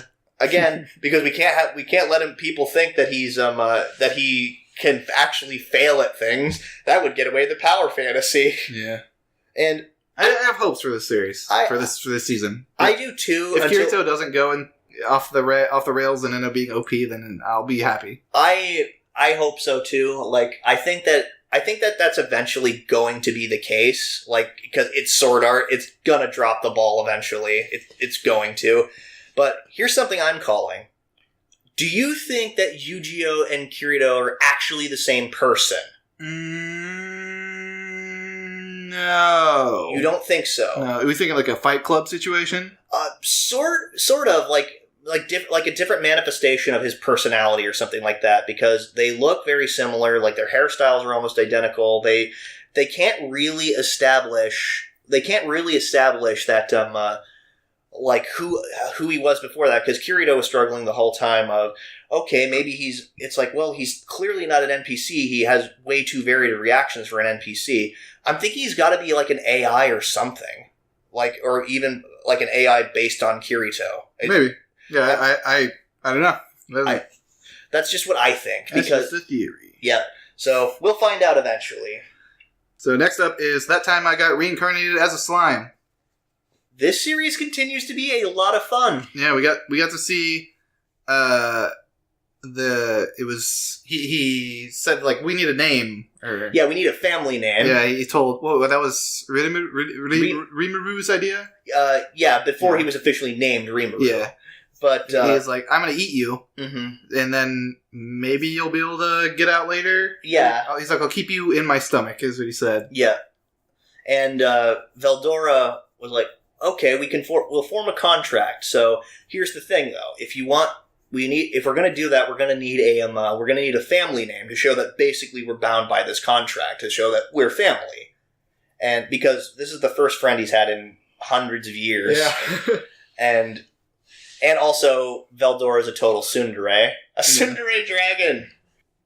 But so they come up with the name Tempest, because he's the Lord of Storms. So Veldora Tempest. Like, that name. And he's like, what, you don't like it? He's like, I love it! Yeah. And he's like, wait, he likes it? And so, yeah, and then he names him Rimuru, which I'm pretty sure is just a derivation on slime. I don't know. I'm not sure either, but so he eats him. And then basically starts like traveling through the cave, and we get a montage of him learning a bunch of different skills, killing other monsters. He's playing like the cool RPG music in the background. Like just like old school like Final Fantasy or Dragon Quest, like 8-bit music. It's pretty cool to watch and listen to. And even the sound effects are even kind of like old JRPG style. Like the slime bouncing around. Yeah. And him picking up a bunch of different monsters. Yeah, he gets his Spider-Man ability from a spider. Yeah. He gets, poison... Poison breath. He uses poison breath and it turns him into, like, unidentifiable mush. And he's like, no, I'm never using poison breath again. But, we still haven't seen how he gets that human form for the opening. We don't. We haven't yet. But what's actually really cool is you had pointed out it's... like, the way that he gains skills and how, like, certain skills, like, combine and mesh together with other skills to create new skills, it reminded you of Kirby on the N64. Kirby and the Crystal Shards. I've never played that game. So, you could get, like, I see a fire ability. Oh, there's an enemy that has a sword. So you, like, pick up the fire ability and throw it at the enemy with a sword, and it becomes a fire sword. Oh, that sounds so cool. Yeah, it's just, like, and then seeing that is just really cool. Yeah, Kirby was one of my favorite, Nintendo series for a long time. Like, I had it on the Game Boy Advance, like Nightmare in Dreamland and Amazing Mirror.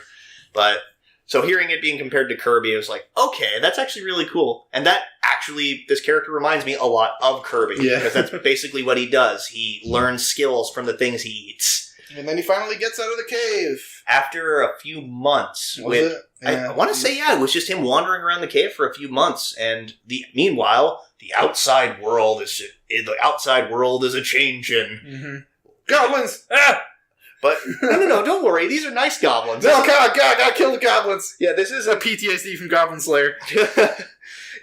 Yeah, we're getting a lot of mixed messages on what goblins are like. Eat my wife. You don't have a wife. Well, if I did, she'd be raped and eaten by goblins, so we have to kill them to make sure it doesn't happen. Oh, God. But, these goblins are a lot friendlier. Yeah, these goblins are a lot friendlier. They remind me a little bit of the Overlord goblins, actually. Except a lot more meek and weak. Yeah. Because these are actually more akin to, like, what you'd expect from goblins. Sort of weak, kind of not super confident or anything like that. Not like murder goblins. Yeah, not murder goblins. They just want to exist. Yeah, and it turns out that the goblin village is being beset by direwolves, which they have no hope in hell of ever repelling, and the reason why they're attacking is because of Rimuru eating Veldora. Mm-hmm. Yeah, Veldora was around to kind of put everyone in their place, keep the balance around. Veldora was basically a nuclear deterrent. Yeah. That's basically what he was. He was a nuclear deterrent from preventing, like, not just certain monsters from attacking other groups of monsters, but from certain countries entering other countries. Because now that Veldora was gone, it actually allowed, like, some countries saying, okay, now we can invade them. Stuff like that. Like, the political landscape and stuff has changed. And it's something which I imagine it's going to be Rimuru interfering in a bunch of this, but Rimuru is now the god of goblins, pretty much. He's basically, because in lieu of Veldora, which Veldora was the god of the goblins' god, pretty much. Yeah, they considered him their god. Yeah. Now Rimuru is this little slime creature. So he says, he eats Veldora, and he says basically, well, in lieu of him, I will save you. I will protect you from these dire wolves. I will grant your wish. Yeah. But yeah, it's actually funny. Like, they see him and immediately start cowering because he apparently has this ridiculously powerful aura. Yeah, because he's putting off Veldora's aura, pretty much. Yeah. But then he uses magic sight on himself to see, like, what kind of aura he's placing. And he's like, oh, holy shit, this is what I've been placing. He just, like, sucks it back in, like, it's fine, it's gone now. Yeah, just, okay, don't worry about it. It's a little bit less extreme of or a little bit more comedic version of Ainz from Overlord wearing his magic suppressing ring and then taking it off. It's like, oh, you have magic sight. Well, I feel sorry for you. Here you go. But, so he manages to just kind of just absorb it. I didn't know that was a thing that you could do. Just kind of suck in your aura. It's just a hand wavy. This episode was mostly just, Rimuru traveling through the cave and, sucking up. It was basically just a big montage of him getting out of the cave. Yeah, and then meeting also the goblins a little bit. And then also adventurers, like maybe adventurers that he'll be working with in the future, maybe fighting in the future, like because they entered the cave because of the whole Veldora situation. And yeah. The ones that turn invisible. Yep. He just like left them. Yeah, it's just like I'm out. Yeah. But yeah, this series again proving to be a lot of fun. Yeah, it looks really simple but really good. Yeah, it reminds me a lot of it's a less funnier version of Konosuba, I think. Kind of like a goofy take on a goofy take on Isekai. It's still fun, but it kind of takes itself a little bit more seriously. Yeah, whereas Konosuba was a total gag show. Mm-hmm. All right. Next up, the continuation of Thunderbolt Fantasy. All right. Again, this show is just too much of a spectacle to really go into that much detail about because the puppeteering is just so well done and so articulated and everything about that. Yeah, we don't need to say that every week. I know. Yeah, but all the same, this week we had a really cool segment. It was the fight scene. Yeah. The fight scenes in this series are just so good. It was just the main character and his friend fighting while also trying not to kill anybody. Yeah, which because the Edgeless Blade, or Sho, I guess they call him, or Shangbu Han, or whatever his name is. Whatever Chinese gobbledygook they said. Yeah, go ahead and say it. I never can keep track of like anybody's names in this show because they say one thing in the subtitles and they say a different thing in Japanese, but I usually just remember them by their titles. Yeah, that's fair. So, anyway, the main character, is fighting. We find out that I can't really see the Sorcerer's Sword Index at the moment. It's basically just a scrap of paper. I need to repair it. So he does, and he's like, once I figure that out, I can figure out what blade she has. She manages to get 2 swords. One of which is a sword that has the ability to control people, and the other one is apparently fucking horrifying. Yeah, because she draws it a little bit, and it's like, yes, use me. Together we can become more powerful than you could possibly imagine. Yeah, it's such an... And she just tosses it in the haystack and wraps it up. Yeah, it's like, and I'm sure that's not going to become a problem. Yeah, later. I feel like a farmer boy's going to be like, oh, look at this cool sword! I will destroy everyone. Exactly. I'm pretty sure that was actually no, that was actually a stand in JoJo where the where it was a weapon that took control of people's minds, like, and it just transferred from user to user. Basically. Oh, yeah. That was I want to say it was in Stardust Crusaders. It was a sword, right? Yeah, it was a sword. I think it was the one supposed to be representing Anubis, I want to say. But anyway, that aside, we got to see a fight between them, and she basically turned puppets into her puppets. So, because, like, anybody, like, the sword, it's described, doesn't cut flesh and bone, it cuts people's minds, and is therefore able to control them once it does this. And puts a freaky-ass mask on them. Whatever. Just, I don't know. But, the whole time is that the main character is trying not to kill anybody, because he doesn't want to kill anybody who he doesn't think deserves it. Which these people were just innocent people that were just caught in the middle of this. It was very... It was like, I don't know, Rumble in the Bronx, like Jackie Chan kind of feeling. Yeah. Like him just kind of trying whacking people away and dodging around it. It felt a lot like that. And the guy with the funny ass demon head instrument, just like repelling people by using electric guitar magic. Oh yeah, he does this really cool magic like sound attack where it destroys all physical objects it touches, but it left everyone else was fine. That's right. That was really cool. And that actually was like a big thing. She's like, damn this. Yeah, he's like, they're a lot easier to deal with if they don't have weapons. Oh, that's right. That was super cool. I'd almost forgotten about that. But she and then the other half of this episode though was the keeper of the place that he was trying to put the index to.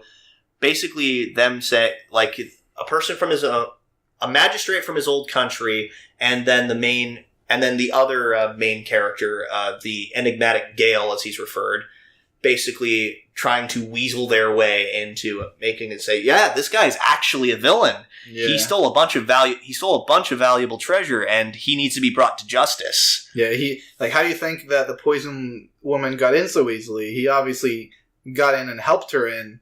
Yeah, and then also you see the Lord start crying, and then it zooms in and he clenches his fist. And then it actually includes the sound effect of him like clenching his fist super hard. These are puppets. Gotta keep reminding these are puppets. Yeah, these are puppets. But there's just so many anime-isms here that it's it fits super well. It's an anime. Yeah, it's an anime. Fight me. Yeah, fight me. This show is an anime, but. I'm still confused on what the enigmatic Gale's game is here. Yeah. Because as we've established in the previous season, he doesn't really want to kill anybody. He just finds a great deal of satisfaction in breaking the spirits of criminals. So he finds a great deal of satisfaction in breaking the spirits of criminals and making them not want to commit crimes anymore by doing it. Yeah, he's probably just going to be setting up a thing to take down the evil people. Yeah, from his own angle. Yeah, he's got to because that's actually an interesting parallel between the main character and the enigmatic Gale. Is the main character definitely a lot more straightforward. Like his approach is just try to like dismantle people or make their ribs explode out their back, things like that. But his fighting style is a little bit more direct, and even if he goes in a roundabout way about it, it's still a lot more direct. JoJo flashback. Yeah. But the other character, Enigmatic Gale, is way more roundabout in his approach. His motivations are never entirely clear. So I am definitely curious, like, what his goal is. Because I think he has a degree of respect for the main character and doesn't hate him, definitely doesn't want to bring him to justice. He just wants to convince the people from Dong Li, I believe, that he's on their side, but he isn't. He's trying to worm his way in. Yep. He's a really cool character. I've always liked this character, and it's always cool seeing him work. And again, his pipe actually smokes when he moves it around. Yeah. That detail they went into doing. Oh, God, it's so good. So I want to point out that we get to listen to an awesome soundtrack again. Yeah, Hiroyuki Sawano. Oh, so good. Like when he fights against all the civilians, like the music kicks up and the it's so good. Yeah. Yeah. It's just it makes the moment so much more hype. Yeah, Hiroyuki Sawano in the Sawano drop is definitely a thing that just makes everything a million times more hype. Mm-hmm. And one last thing I kind of want to preface. Apparently, yes, the guy with the demon. What is the name of that instrument again? I don't remember. Whatever. But the demon instrument is actually a character from the prequel movie. Oh, okay. The Sword of Life and Death. I looked that up. Yes, and I have not seen Sword of Life and Death yet.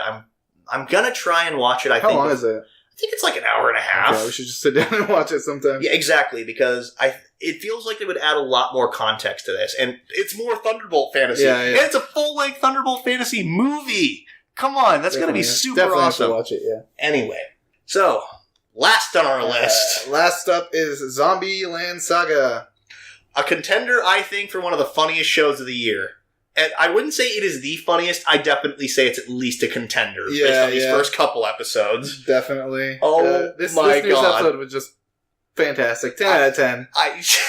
I agree. This episode, there are times that I was just laughing out loud, like, super hard, just because of how awesome everything was. Yeah. So we actually got a little bit more emotional investment into the main character when the two of the girls are trying to run away, and she's like, no, I felt something last night when we performed, and I want to feel it again. Like, it was a good performance there. It kind of made me feel a little more for her. Yeah, typical idol, main character of an idol girl show kind of affair. She just wants to perform with everybody and get along and be friends, and that's not a bad thing. It's a breath of fresh air. She is definitely she's basically probably the only sane person in a room full of crazy people. Yeah. We got introduced to everyone's personalities finally. With the exception of Tai, who is still a zombie, hilariously enough. Who's still going around biting people. Yeah. The amazing Tai Harada. There's no reason why she's amazing yet, but she's amazing, trust me. The producer, he get like the gangster girl. She's like, why are we zombies? And he gives her the same excuse he gave the main character in the last episode, like, oh, you're zombies because you're zombies. Yeah, it's like, well, yeah, why are we alive? It's like, why are you alive? Well, isn't it obvious, you idiot? You're a zombie. Well, why am I a zombie? Because you are. That's why. Yeah, I love his, it also was like pessimistic. Yeah. Talk, what was it, the idol girl? Yeah. And he's like, oh yeah, you're so amazing. Oh yeah, go on, please. Oh my God, that's right. Yeah, he's just so berating to her. This character, just like the tone and inflection. I fucking love him. Yeah, this voice actor. Fun fact about this voice actor: he's the same voice actor for Okabe Rintaro. Very, very good at being over the top. And, over the top and kind of an asshole at times. Mm-hmm. You actually get to see more of his assholey chops here because. Oh my God, this character is a lot of fun to watch. He's just so sarcastic and just so nonsensical. So the girls get like they go outside. They're walking around the city and they get chased. I hesitate to use the word chased because they slowly walked after them rapping. Yeah, by three rap guys. Yep. And then they end up getting like the cops all shoot them and they have to run away and they go back and which had one of the best moments, by the way. Like the cop shoots like the window accidentally while trying to shoot at the girls because one of them stands in the lights like, oh crap, they're zombies, and then. The girls scream, the cop screams, the rabbits. I think, wasn't this the one where it actually, like, after, like, the window got shot, it actually cued, like a very similar, like, psycho sound effects thing? Running away, I was like, yeah.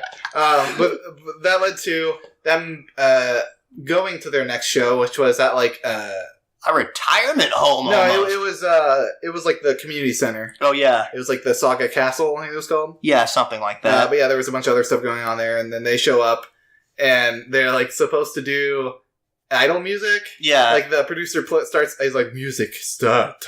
Yeah, he just like super, like he's trying to be super cool. Yeah, and the idol music starts, and they actually the main character is the only one really kind of just starts clapping. Yeah, and then Tai jumps into the audience to eat someone again, and they're trying to get her back, and one of them accidentally rips her head off, or no, rips her arm off. Yeah, her arm, and then her head flies off, and then Lily actually just says like, "Oh, there it goes." Yeah. And they kind of play it off like, "Look, it's a magic trick. It's just a trick, guys." Ooh. And the gangster girl ends up like kind of taking it a little too far, and then the main character gets pissed, just slaps the shit out of her. Yeah. Or slaps the shit out of Tai's head, sending her flying. Is like, couldn't you at least try to hide the fact that we're zombies? Yeah. And this devolves into just the most awesome rap battle I've ever seen in an anime ever.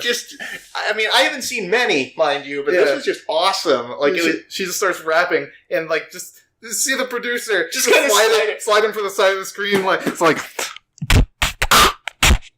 He actually starts beatboxing. Yeah. And then they just start actually, like, really getting into it. Like, putting out good rhymes. And you hear them actually, like, kind of... Like, it wasn't entirely a comedy scene. Like, you hear the main character actually, like, getting a lot of her emotions out. Like, like, we're not just dead. We have to prove to the world that we exist. Like, that kind of thing. And then she, like, turns to the audience and is like, you too, old people! Don't let them say just because you're old, you're past your prime. Yeah, your golden years, screw that. Show them the value of silver. Yeah. Mic drop.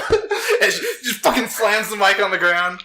Which, never do that, by the way. It damages the equipment. As a former sound tech, that actually is really but bad. It looks cool, so who cares? But then, of course, everybody starts clapping and thinking it's awesome, and even the guys from their death metal show are there, or two of them are anyway. I think they're going to be recurring characters. Probably going to show up at every show. And they're just like, what even is this? That was so awesome. Yeah. So they're probably just going to be their number one fans. That was my favorite scene of the week. Definitely. No, just caught me off guard, and then, like, just the actual raw emotion of it. The raw emotion, just, like, the comedic timing was on point, just, like, the producer just sliding in and beatboxing. I lost my shit when he started doing that. Oh my god, it was... And then even Yugiri, like, just doing a thing, like, actually, like, playing on her freaking... Oh, yeah, she sits down and starts going, like, yo! Just going, yeah. Basically being the hype man sort of deal. It was great. And, the idol girl. There's Junko, and I forget the other one. The bubbly blue hair one. Yeah, that's Junko, I think. She's jumping around in front of the stage, like, yeah! She starts clapping. Oh, man. Oh, my god. 10 out of 10 episode. Yeah, it's going to be hard to surpass that. Oh my god. This episode, this series, I want to see more of it. I think I would not be surprised if every week they somehow managed to work in a different style of music, because the first one it was death metal and this one it was hip-hop rap. Yeah, that's probably what they're going to do. If that's the case, then I am on board 100%, because holy shit, these first two episodes at least have been gold. Yeah. I say that it's definitely, at least judging from this first couple episodes, at least a contender for one of the top funniest shows this year. Definitely have super high hopes for it. Oh man, yeah, I have I have nothing else to say on that front. Zombieland Saga. If you aren't watching it, go watch it. That's the last thing I'm gonna say. But anyway, that's the end for this week of Timesink Anime Podcast, and if you guys want to hear more about shows that other shows that you guys are watching or want to talk about, or want us to talk about a little bit in like our flashback section in our introductions, then just let us know in the comments. It's looking up to be a pretty good season so far. Yeah, it's going to be hard to cut down to 12 next week. Especially considering Tsurune hasn't come out yet. That was a show that we had reserved ourselves to watch, but because, again, Kyoto Animation, it's a sports show by Kyoto Animation. If nothing else, it's gonna look freaking gorgeous. Yeah, hopefully it doesn't go to Netflix. It might, is the problem. But I don't want it. I don't want it either. I want the show. But then, there's another show that we've also been watching in our spare time that is actually also pretty good. Like, Rascal Does Not Dream of Bunny Girl Senpai. Oh, yeah. Like, that's a good one. Yeah, that's a fun show, too, and... It's basically, from what I've gathered, it's basically Monogatari. It's a lot like Monogatari, except less shafty. But neck tilts. No ridiculous neck tilts or anything like that. But anyway, a lot of it's gonna be super hard cutting it down next week. I can think of maybe one show that might be broken down next week, but right? Yeah, probably. Yeah, and. I don't know, but it's going to be super hard actually cutting it down to 12, which we're going to do it, but I don't know. Like, what do you want to do about Tsurune? Well, I mean, we're probably going to end up giving it a chance at least. Like, we'll keep going for a while, and then if it shows up and it's good, then we'll watch it. If it doesn't show up, then we'll just keep going. And if nothing else, we might just talk about it like a bit of as a bit of an aside of what we're also watching. But we're not going to give it like in-depth reviews like we are in like for the rest of the show. Yeah. So we'll see how it goes for the season going on. But anyway, it's been a great time, you guys. Thank you for watching. Yes, thank you for watching. Really looking forward to this season. Until next time, everybody.